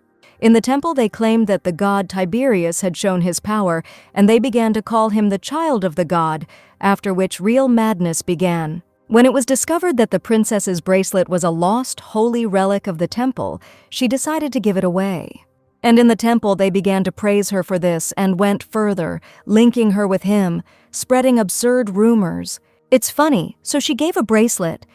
And so what? Now they were talking about her being the emperor's niece, as if it was such a big deal. But on the territory he will no longer have to deal with these people. But what is more important, will his wife like him? Kel thought, looking in the mirror. Although he came back without a single scar on his face, I wonder how she has changed. Hebrew asked irritably if he could be quieter. He could hear everything he was thinking, and he was so noisy that he couldn't sleep. Keller asked what was wrong with his form, and Ivrit proudly replied that since he was filled with power, he could change his appearance. And he asked what he thought, was it really sweet? But Kel answered coldly, not at all, and this upset Hebrew. He noticed that he had been looking in the mirror for an hour now. It didn't suit him, so had what he said earlier really hurt him. Kel winced. Ivrit understood everything. He had changed a lot, and there was a greater chance that he would not be loved, but even looking in the mirror he would not change his appearance. Keller gripped the arm of the chair and coldly ordered Ivrit to shut up and go to bed, who cheerfully returned back to the brooch. Keller sighed heavily and thought, asking the lady not to hate him too much, even if he was too gloomy. At the same time, Eleanor came out onto the training ground and noticed how lively it was here today. Sir Theron assumed it was because Milady had returned, and the girl had replied that they would all be back soon, and he apparently wanted to see his brother. Theron regretted that he could not leave together then, but Eleanor said that he led the knights well. The guy asked if she really thought so. Helen answered. Of course, all the knights only praised him and praised him. Theron was embarrassed. He said hesitantly that perhaps the Duke had grown up too, and Eleanor pursed her lips, assuming that was the case. Theron noticed that the lady's face changed, but then she said that it was time for her to go and, refusing his escort, quietly left. Feeling dejected, Eleanor collapsed on her bed as soon as she returned to her chambers and thought about the rumors that were circulating. The princess is the emperor's niece. Keller is a child of God or a fire spirit. She had never heard of anything like that before. Since when did this become part of history? Was she so fixated on the war that she forgot about everything else? 7 years have passed, but does Keller still remember her children often forget their childhood memories? Maybe that's why he never responded to her letters. If so, then perhaps the divorce will go smoothly. She would simply disappear from the estate, as if she had never existed. Helen hoped that he would allow her to live quietly and peacefully somewhere on the outskirts. A few days later, the maids, under Norman's direction, were tidying up the estate before the master's arrival. The other maids were preparing Madame Eleanor for her husband's arrival. Marie had braided her hair beautifully, but she thought it was too much. Marie didn't understand what she was talking about because she would see the master again after so much time. She had to give it her all. But then Norman interrupted the dialogue, telling the lady that it was time to leave, and she reluctantly said that she was already on her way. Eleanor felt a little awkward wearing clothes she had never worn before, she thought as she looked at herself. But she decided that if Keller hesitated, she would be the first to talk about divorce. He need not worry. She was already ready to divorce him. But then the lady was called out, and knights led by Keller entered the main gate. Keller dismounted from his horse and quickly approached Eleanor, who looked at him in surprise, smiling brightly. After which he said tenderly, "My wife," and while Helen stood there in confusion, he hugged her tightly. Pressing his mistress to himself, he said with enthusiasm and trepidation that he missed her very much. The girl still touched the guy hesitantly, thinking that it was a little too much. The knights also watched this touching scene. They had never seen the commander like this. They didn't think he was capable of such affection. Heinz asked warily if it was the Duchess. Apparently she was close to the commander. Of course, his comrade answered him proudly. She practically raised him. But then Hein asked why she hadn't sent a single letter. David tensed up after this question and said irritably, warning Heinz in the future not to dare to be rude to the Duchess. He refused the Emperor's personal thanks and hurried to the estate, so Heinz expected something grand. But all that is here is some shameless woman. That princess, the Emperor's niece, would be much more worthy. And the Emperor wanted to bring them together, and the princess, it seemed, was not against it either. No matter how you look at it, she was the best choice. He just wants the commander who saved the Empire and their mercenaries to be truly happy.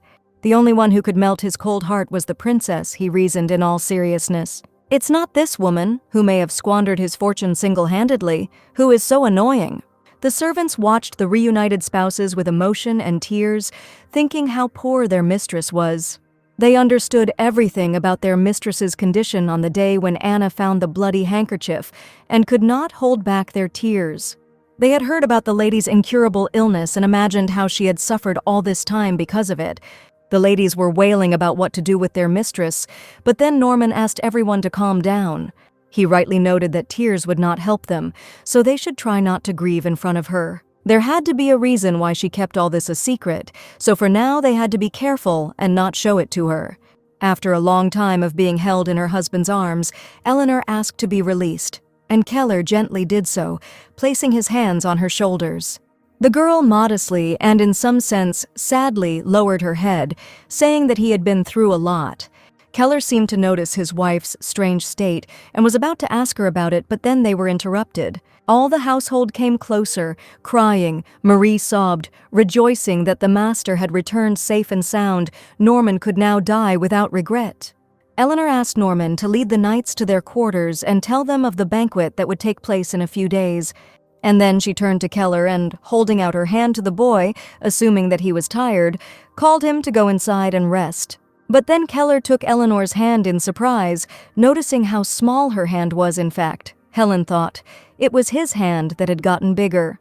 He pressed his cheek against her hand and said that she seemed too small. Back then they seemed big and reliable to him, and so it was hard to believe that those same arms were hugging him now. Eleanor sheepishly took her hand back and, turning away, called for Keller to go inside quickly and rest. And Keller, seeing such a reaction, understood it as if his wife was not very happy to see him. And Eleanor, moving away from him a little, thought that this was bad. She was about to burst into tears. Her heart was beating hard. He had so many scars on his arms. He had been through so much, and she wanted to hug him and tell him he was doing a great job. But for some reason her heart was beating so hard, she was probably just very surprised. No need to make things up, she shouldn't forget her place. The room was still the same. Helen deliberately did not touch it much. She wanted him to see it as he remembered it. Keller said the estate looked wonderful and that the lady had done a lot in his absence. Eleanor was pleased with the compliment and wanted to show him everything she had done to protect his property. The girl told Keller to look around a bit while she prepared some warm water, but then the guy asked if she was going to bathe him. She said that married couples can take baths together.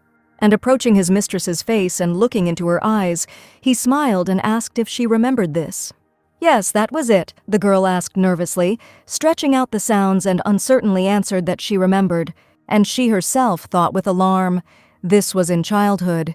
She said this then, because she must explain it now. She began to explain the words she had said in childhood, but then Keller noticed her reaction and, embarrassed, moved away and said that he was joking. But seeing her in such a state, he became even more embarrassed. Eleanor looked at her husband and her face turned very red. Embarrassed, Eleanor ran away, saying that she would ask the servants to prepare the bath, and then Keller was able to exhale. It was strange to him, the wallpaper and the fireplace. Everything was just as he remembered, but only his lady seemed different. There was an unpleasant stabbing sensation in her chest. Maybe she really wasn't happy to see him, a terrible feeling. At dinner, they sat opposite each other, and Helen thought that when she gave orders to the servants, the words came out by themselves. It was as if she had been rehearsing, but now that they were alone, she didn't know how to act. Looking at Keller, she thought that the atmosphere had changed greatly, and the Duke himself seemed to be in similar thoughts. But then their eyes met. It seemed like the perfect moment for conversation, but then they both became embarrassed. The couple turned away from each other abruptly, and Eleanor wondered guiltily why she was like this. Later, Keller looked at her with sadness and thought that maybe the lady had found someone else while he was gone. She was already beautiful before he left, but now, as she grew older, she became even more dazzlingly beautiful. Remembering how sweetly she communicated with the knights and servants, he thought that the lady was very kind to everyone. Probably many fell in love with her. These thoughts did not give him peace. He squeezed the knife, but they were already married. After dinner, they set out together for the chambers, Helen saying that she had heard of his achievements on the battlefield. Nervously massaging her fingers, she also said that she was very proud of him, although she still felt awkward being around him. And after what was said, she asked him to go and rest, pointing with her finger and telling him what would happen in the next room. Keller tensed up and immediately asked why. Helen didn't quite understand what he meant, and then he repeated why she wanted to sleep separately. Eleanor thought it was because they were getting divorced soon, and he already had a princess. But suddenly, looking at the guy's upset face, the girl finally realized that the princess was not next to him. But how? She was sure that in the original he returned with the princess, and where is the princess? She wondered. All this time, Keller, who had been watching her, lowered his head and sadly said that married couples sleep together.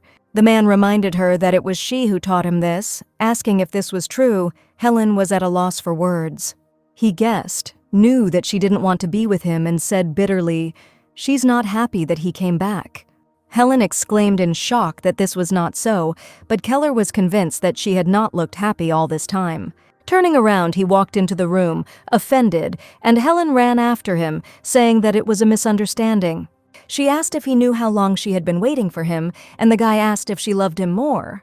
Eleanor wanted to touch him, to tell him that it wasn't so, but for some reason it was so difficult, and she took her hands away from him. In an instant, she realized that he had noticed this, and his face was screaming about how much mental pain he was in.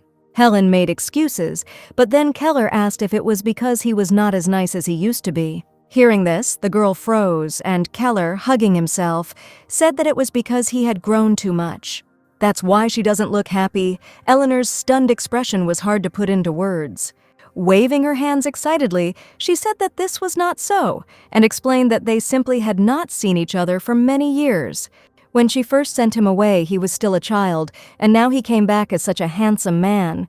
She's just a little bit uncomfortable, that's all. But it's not because she doesn't love him. He's dear to her. Darling, she wanted to say little brother, but that would have been too much, and Keller said he hadn't heard her. Dear, she repeated. She said that he was dear to her, and therefore she asked him to stop thinking like that. But here's the problem. Keller wanted her to still see that child in him. Imagine how happy she would be when she hugged him. He'll tell him he's cute, stroke his hair, and tell him he's a good boy. This is exactly the kind of reunion he imagined. Keller asked her not to avoid him, but Helen didn't understand why she should do that. She just needed to get used to it. He was still dear to her, and he couldn't even imagine how much she missed him. Keller was touched by Eleanor's words, but inside a sea of thoughts was still raging, and he asked the lady not to cry. He put his hand on her cheek, and Eleanor pressed herself against him with a smile, saying that she really missed him. And also, she was very glad that he returned. The tears disappeared, and a smile also appeared on Keller's face. They stood like that for a while longer, and then Eleanor said that she wanted to show him something. The girl took him to a wall that held many memories, and a lot of time had passed since that moment. Keller was silent. He felt the marks with his hands. Even after Keller left, Eleanor continued to measure her height alone. So, he noticed she measured her height back then. The girl happily replied that she was bored and did it for fun. So, she was already that tall back then. She always seemed so grown up and cool, even when she was younger. Keller had a rough idea of how tall he was at the time, trying him on against the wall, but then Helen remembered something. Taking up the brush, she said that she had been monitoring her growth until she was 16, but Keller did not remember what happened after that. Then Eleanor suggested that he write it down now and stood him against the wall, trying to reach the top of Kel's head. However, due to Eleanor's short stature, this was not possible, and then Keller offered to do it himself. The young man measured his height and made a mark with a pen. Eleanor noticed that Keller had really grown a lot, not expecting such a big difference. Keller asked the lady if she was really glad that he had returned, and Helen proudly answered, "Of course." "Honestly?" he asked, and Eleanor smiled sweetly and answered honestly she was very happy. And then Keller suggested something to her, and Eleanor, lying in bed next to Kel, wondered how it had come to this. Keller then asked Eleanor to put him to bed, as she had done before. The girl asked him about it again with alarm, and explained to Keller that she was going to sleep separately. However, Keller begged her very much to do it only today, and in the end, Helen gave in. Well, it was okay. They would just be together today. She wanted to ask him so many things when they would meet again. Ask him how he lived during these difficult times. He is a good guy, and at least today, let him sleep peacefully. When Keller woke up in the morning, he was confused and wondered what he was doing. He just wanted to hug her like that. But if he hugged her without permission, she might hate her, and so he pulled away with effort. Keller had to hold on. Looking at Eleanor, he thought that she looked beautiful even when she was sleeping and covered her up. The guy went into the bathroom and washed his face. Looking at himself in the mirror, he thought that he couldn't let Helen see his ugly side.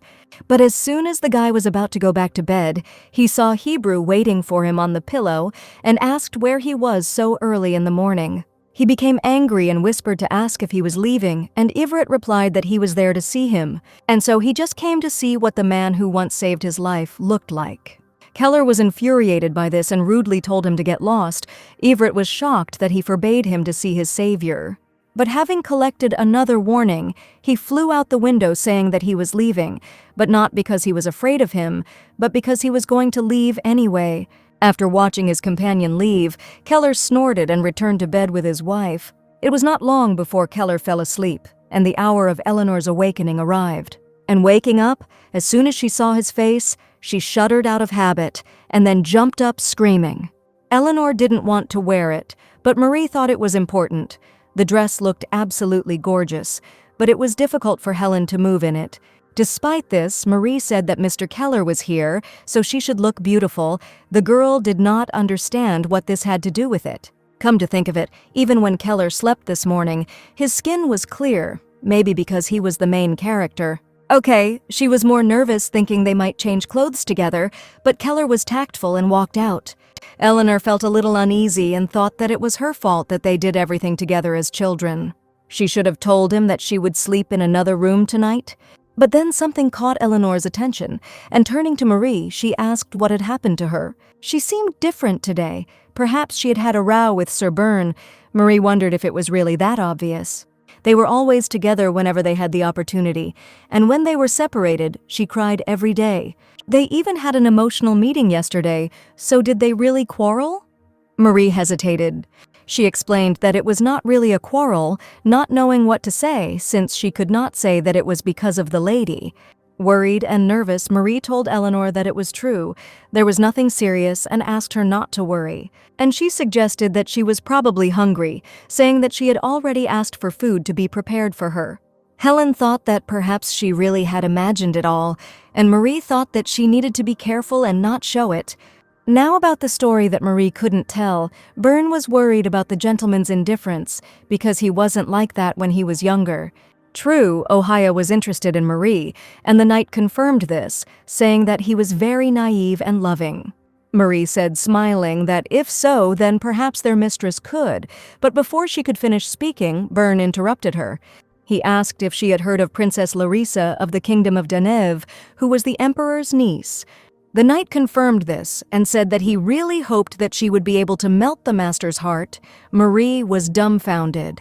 It seemed to Byrne that she was also interested in him, and since the emperor also wanted to bring them together, he hoped that they would be together. What did he just say? Marie asked him irritably. Byrne did not understand her, and the girl exclaimed that the master already had a mistress. There was a system of divorce in the empire, and anyway, he replied, they were almost like brother and sister, and the lady probably had someone else. They got married when they were kids and didn't understand anything, so he just assumed they would get divorced and be like brother and sister. Marie was already seething with rage. She asked what he was talking about, but she had no idea that he was such a person. Byrne did not understand what he had done wrong, and Marie cried and screamed, wondering if he could even imagine how the lady had been waiting for him. Seeing the girl's tears, he jumped up from his seat and began to calm Marie down, saying that he was wrong and asked her not to cry.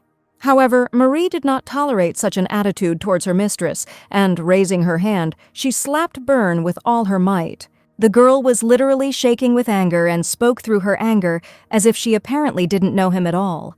Marie asked, disappointed and indignant, why then had she waited for someone like him, Byrne begged, and said that he had really made a mistake. But Marie didn't care how he could say such a thing about the lady. They just needed to finish everything that was between them. After all, the lady meant much more to her than he did. Marie realized that she did not understand people, because how could anyone even think like that? Their mistress was a child herself, but she raised her master as her own, constantly writing him letters and supplies on the battlefield. She was very worried, and also worked tirelessly, despite a serious illness, and still achieved prosperity for the territory. And how after that Byrne could talk about her like that, Marie thought in a rage that she would never forgive him. At the same time, Eleanor took Keller out of the estate to show him how the area had changed during his absence. While the young man was looking at everything, Eleanor asked what he thought of the city now after so much time. Enchanted by the sight, he said that from now on he should probably start calling her Sir. After all, he would never have improved it the way she did. Eleanor is truly an amazing person. She was pleased. But it was his land, so Helen thought it was wrong. Besides, he even went through a war to protect this land. But his mistress protected her too, Keller replied. It didn't matter that she was a substitute. They were husband and wife, so they shared everything, as she said. Helen had said this earlier to stop him being picky with his vegetables, but Kel actually remembered and used it now. Eleanor still flatly refused to share the lands and, insisting that he was the master here, they walked through the city. After looking at many beautiful places, they finally entered a shop, the decor of which fascinated Eleanor. They looked at the shop window, and then the girl saw how many beautiful things this house provided. Keller took the maple leaf ornament and pinned it to the lady's hair. He thought it suited her very well. Eleanor froze in embarrassment, and the guy, smiling tenderly, asked her to look, asking if she looked great. The saleswoman praised the gentleman's taste. As expected from a couple, he immediately chose what suited her so well. In the end, they gave the jewelry to them, but when they left the store, Helen's face was still burning. She wondered if Keller really wasn't embarrassed at all. They grew up with him like brother and sister. Maybe he saw a guardian in her and was probably surprised too, but didn't show it. Does he really dislike romance so much that he simply abandoned the princess? Or did she leave for the capital for a while since she is the emperor's niece? But anyway, it was interesting when he would bring up the subject of divorce. In the original, Keller brought it up as soon as he got back. But now the story is very different, so it is difficult to predict, however. Keller met the princess, as in the original, so there's a good chance he'll bring it up soon. But for now, Eleanor suggested Keller come back. She wanted to show the greenhouse and the laboratory, which they didn't have time to see yesterday after all. A lot had changed during this time. Soon the couple arrived back at the estate, and Eleanor took Keller to the place she wanted to show him first. But on the way they met Sir Byrne, and Eleanor said that they had not seen each other for a long time, assuming that he had been through a lot. Yes, he answered uncertainly, and the lady looked well, which was good, he said, when suddenly a trickle of blood flowed from his nose. Seeing this, Eleanor excitedly informed Sir Byrne that he was bleeding and handed him a handkerchief. The man, surprised, covered the blood flowing from his nose with a handkerchief, but then looked at the gloomy face of his commander and froze. Byrne was scared and didn't understand why he was staring at him like that, and Eleanor told him that he should be more careful. At parting, she asked him to take care of himself, and when they were moving away, Byrne noticed the expression on the gentleman's face, and he wondered in surprise what had just happened, whether this was really the person he knew. A person who is always emotionless, cold, and does not let anyone get close to him can really make such a face. Was it really just for their mistress? And those embraces yesterday were very passionate, he recalled. Maybe Marie was right. Apparently he really was wrong, and scratching the back of his head, he admitted that now he was ashamed in front of them. The couple finally reached the greenhouse. It became very beautiful here. Helen proudly said that she had been through a lot and would show him everything here. After what was said, Eleanor thought what a pity it was that, after leaving the estate, she would have to say goodbye to the greenhouse. Not only did she put a lot of effort into it, but she also spent time here with Keller when they were younger. In this part grew rare herbs that were usually found in the mountains. They were amazing. Keller had never seen such a quantity before. But then he noticed the herbs that Helen was still sort of researching, and just then she remembered that it was time to drink this tea again. It was hard to clean up every time she coughed up blood, but then she introduced Keller to other herbs. He asked what it was, and Helen replied, the main ingredient in the medicine she sent him to the battlefield. When he asked, she explained that she was talking about the red pills that she sent. Maybe he hadn't tried them yet, but Keller hadn't even seen them. Trying to clear up the misunderstanding, Eleanor explained that she had sent them by letter, and then Keller said that he had never received a single letter. This made both spouses wary. Eleanor found it hard to believe, and then Keller handed her the only letter from her. It was the letter she had given him before she left, and it turned out he had kept it all this time. Having learned about this situation, Eleanor felt sad. She understood why all this time there were no answers. The letters simply did not reach him. All this time she thought that the war made it difficult for him to send a reply for security reasons, Helen admitted. At the same time, Keller asked her for forgiveness, admitting that all this time he thought that she had forgotten about him. He thought that she didn't want him back, and therefore he assumed that she wasn't writing to him on purpose. It was incredibly offensive, but Keller was able to suppress these feelings, and exhaling, he kissed Helen's wrist, saying that he was truly sorry. From such an unexpected gesture, Eleanor's heart beat faster and her cheeks turned red. Why is he so tactile? But suddenly she pulled away, thinking that maybe she had hugged him too often as a child. She had never been so close to an adult man. Could he really behave the same way with the princess, she wondered.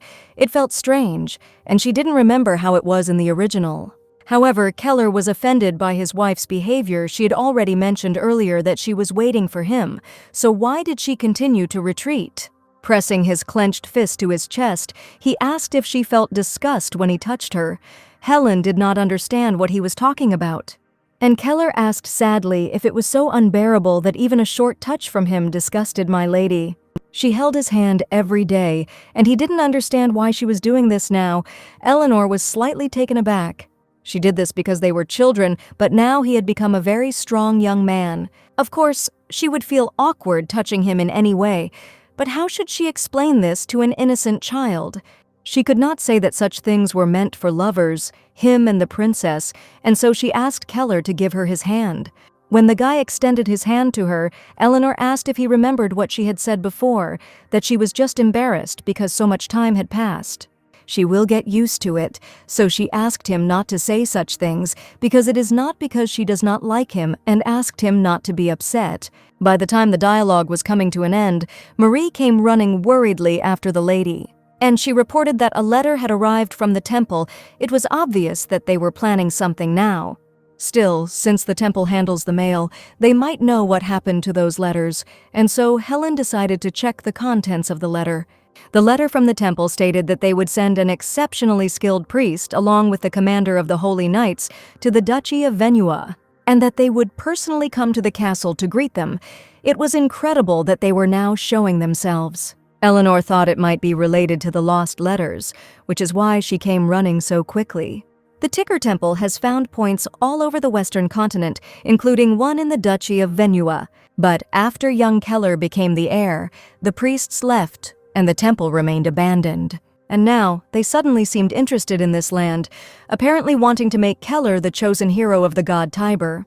This greatly upset Eleanor, as she had thought Princess Larissa would also definitely be here, which she read at the end of the letter. But didn't the emperor say he wanted to set Keller up with his niece? He's probably trying to keep the temple under control.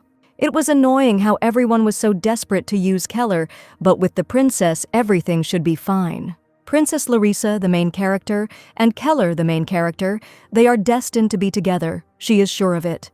Their marriage would most likely be dissolved soon.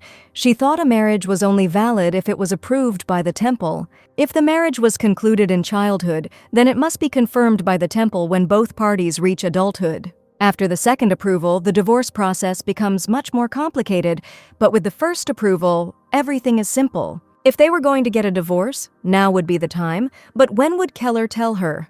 Maybe he is waiting for the princess to arrive to talk, after all. Meeting with Princess Larissa is now a matter of time. She probably won't arrive for another 4 months, so until then she'll be training Keller in the controls and helping him get ready. Her heart was squeezed and squeezed with excitement as she read the letter, but she could not explain the strange feelings in her heart. They will be a beautiful and perfect couple. It was a little painful, but it was time for Keller's ex-wife Eleanor to leave the stage. The next day, Keller called Byrne to him and asked where his wife's handkerchief was, which she had given him the day before. Byrne didn't quite understand what was being asked of him, and then Keller irritably asked if he should repeat it. Since the war was over, discipline could apparently be forgotten. Byrne immediately stood up straight and asked for forgiveness. When he handed over the handkerchief, Kell angrily asked if it was clean, and Byrne guiltily replied that he had carefully wiped away all traces of blood. Now he told him to get out and stay out of his sight for a while. Byrne asked, "What about the banquet that evening?" As temporary commander, he couldn't let him through, and although he wasn't happy, Keller said he'd make an exception for today. Byrne had taught him well, but still, the master had really changed. He reminded him of what he was like as a child. Was it really because of the lady? However, Byrne was afraid that they would not be able to enjoy the banquet due to the awkward atmosphere among the knights. Among them were those who had taken part in the war and those who had remained in the estate, who were wary of each other. And even mercenaries who swore allegiance to their master on the battlefield. It would be strange if there were no disagreements between them. Oh God, Byrne sighed heavily. How could he get them to work together, hoping that nothing would happen at the banquet? However, those who arrived at the banquet were not at all expected, neither the knights nor the owners of the estate themselves. They burst into the banquet hall with an appeal to His Grace and asked for forgiveness, begging him to show mercy. However, Keller frowned and said that he did not remember inviting people he had never seen before the men were trembling. Earlier, the vassal of the House of Manhwa, Baron Garcia, banged on the table and shouted that he thought that this low-born bastard would only come back dead. The Baron didn't expect him to return alive. If that bastard had died, the Emperor would have handed over the estate to the Count of Bologna without question. He put everything on it and sided with the Count, but then, as if inopportunely, he returned as a war hero, and it was time to change sides. He informed and suggested to the other vassals that they should ask for his forgiveness in any way. It was the former duke who dissolved the council, so they had an excuse, but wasn't it the former duke who dismissed them as vassals? The man's words were true, and then Garcia asked them if they thought those who fought in the war would be treated favorably.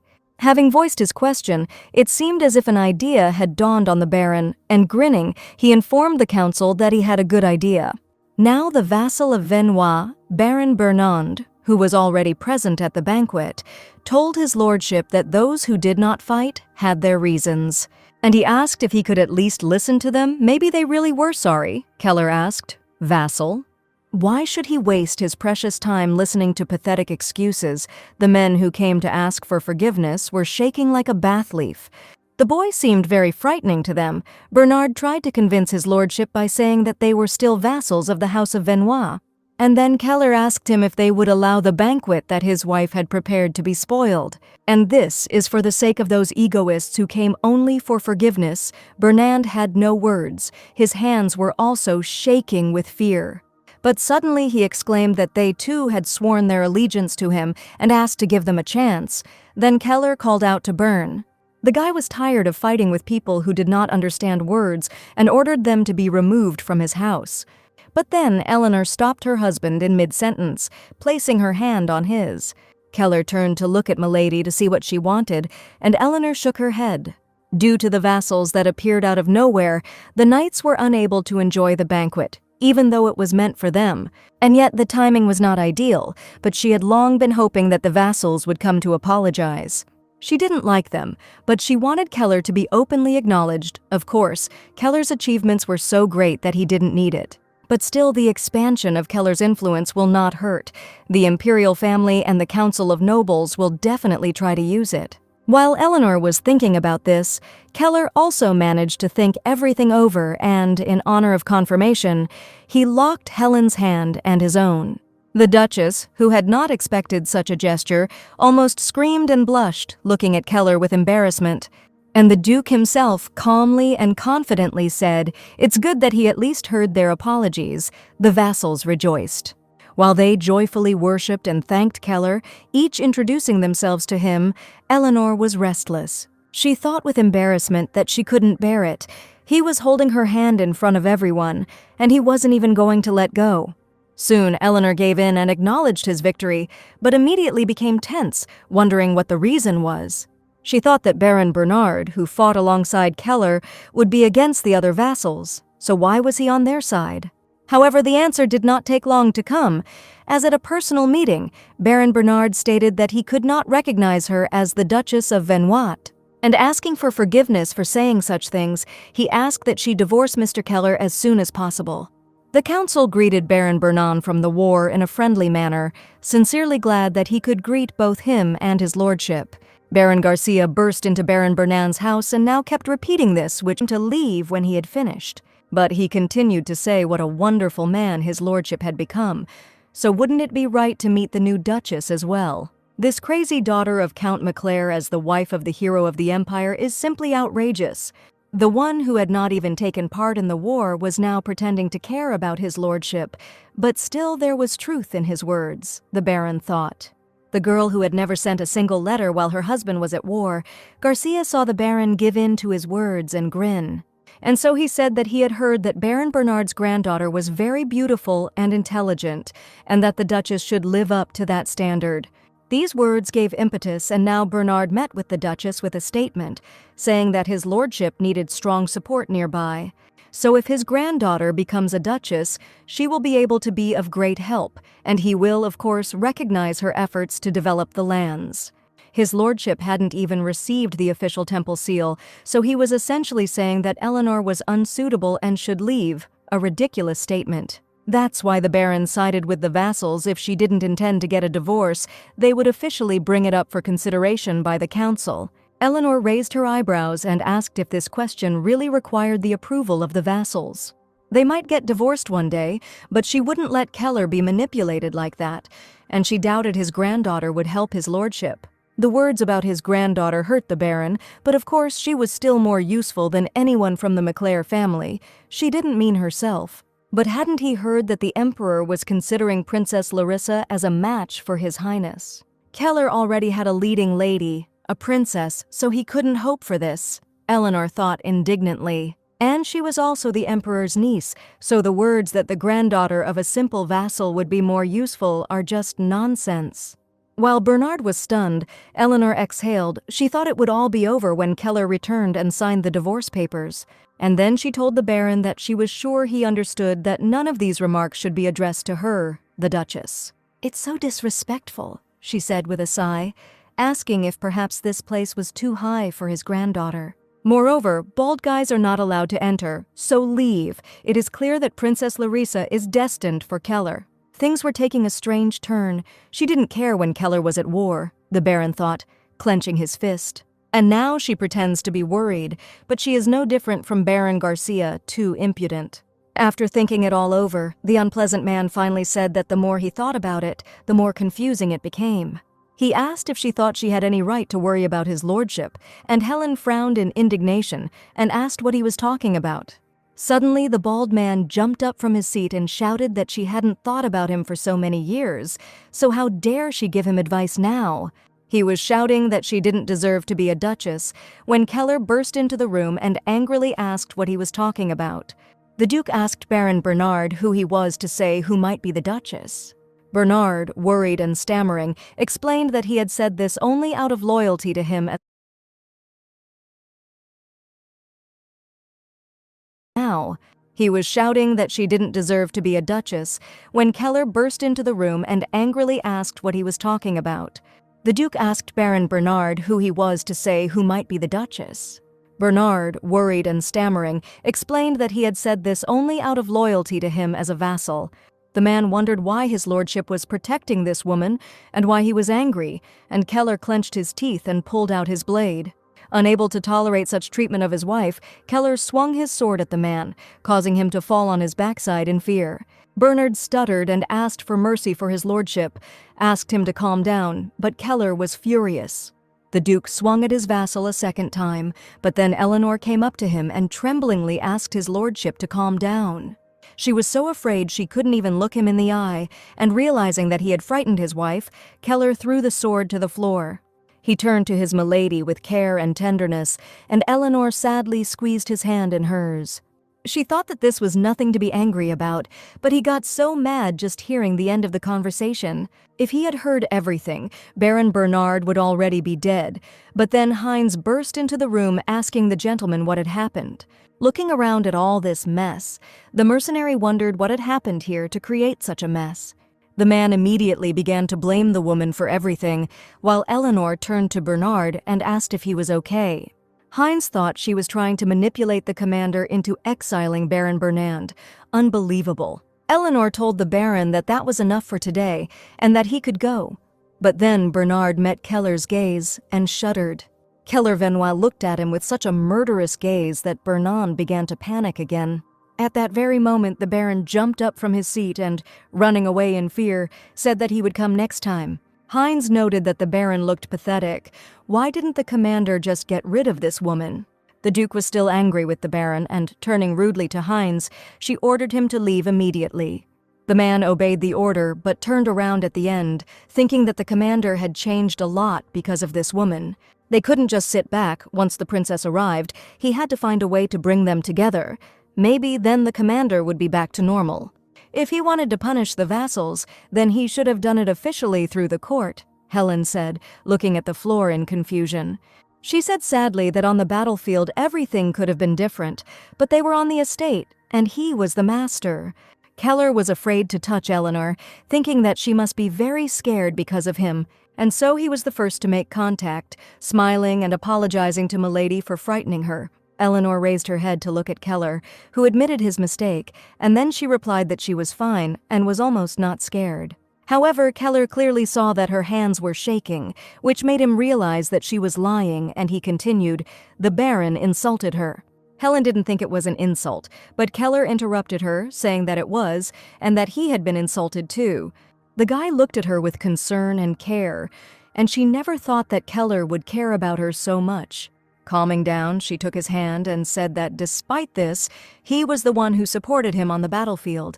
She knew it was hard to treat other vassals well, but she hoped he would become a master who would earn their respect. It would be good if he held meetings with vassals in the same way, but if he kills his comrade, his reputation could fall greatly. Keller agreed with Helen, although all these meetings, temple supervision and support of vassals were of no use to him, and he didn't even care about his reputation. Hearing Keller say that he agreed that she was completely right, Eleanor was able to breathe a sigh of relief. Keller couldn't go against his wife, and after thinking about it, he realized that he just needed to not kill him. And so he invited this impudent baron into his office, looking at him menacingly, putting psychological pressure on him. Bernard felt ashamed and wanted to repent, but then Keller said that, having listened to his wife, he decided to pardon him for his former fidelity. He would give him another chance to show his loyalty. Bernard perked up, but then the Duke indicated that he was giving him 2 months. From the way he spoke of the Duchess, he seemed unaware of how much work his wife had done as his acting mistress. He must find out this himself when he writes a report about it, and also spend time with his family and say goodbye to them. The last condition frightened the Baron. The Duke explained that during his patrol, he heard that the number of monsters in the Forest of Death had increased, and he would spend the rest of his time there. To be honest, Keller would have sent him immediately, but if he suddenly disappeared, his wife might misunderstand him. But suddenly Baron Bernard protested. This was nonsense. He had just returned to his family. Shouldn't he spend the rest of his life with them? "Ah," Keller drawled dramatically, and asked if it was true, saying that he would then move with his family. "Your Grace," the Baron called out loudly, but then Keller, crossing his arms, asked since when he had been questioning his orders. He asked coldly if his loyalty had already disappeared.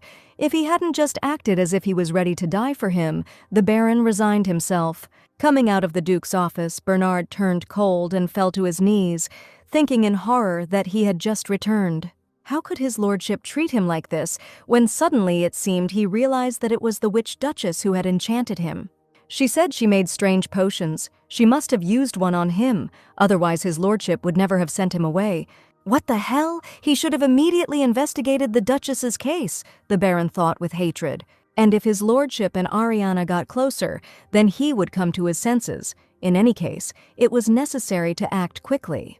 Ariana was indignant. She had come all this way because her grandfather had said that he would introduce her to the Duke. But the Duke didn't even pretend that he was interested in chatting with her, and the grandfather suddenly disappeared somewhere. What's wrong with this Duke? The beautiful, sweet Ariana came to him and he just ignored her. Is it because he is a Duke? She has a prince anyway. Even if she were given a whole train car of dukes, she would not choose anyone. The girl thought sadly that it was a waste of time. She even put on a beautiful dress, sadly. But walking through the garden, the girl suddenly saw a rose bush and ran up to it in delight. Pink was her favorite color. How beautiful! And the prince who helped her in childhood when she almost fell had pink hair. The girl gave in to the memories and began to think, when suddenly a voice asked if the roses were not beautiful. Ariana looked around irritably, saying that she was scared when she spoke, but suddenly froze. Her gaze stopped on the girl's pink hair. It was the same as the prince's. Eleanor apologized if she frightened her. Eleanor guessed that she was the granddaughter of Baron Bernard. The girl asked in surprise if she knew Ariana. The Duchess realized that the girl was speaking about herself in the third person, and remembered that Keller had done the same when he was very little. Eleanor complimented her on her pink dress. It was beautiful and suited her very well, after which she said goodbye.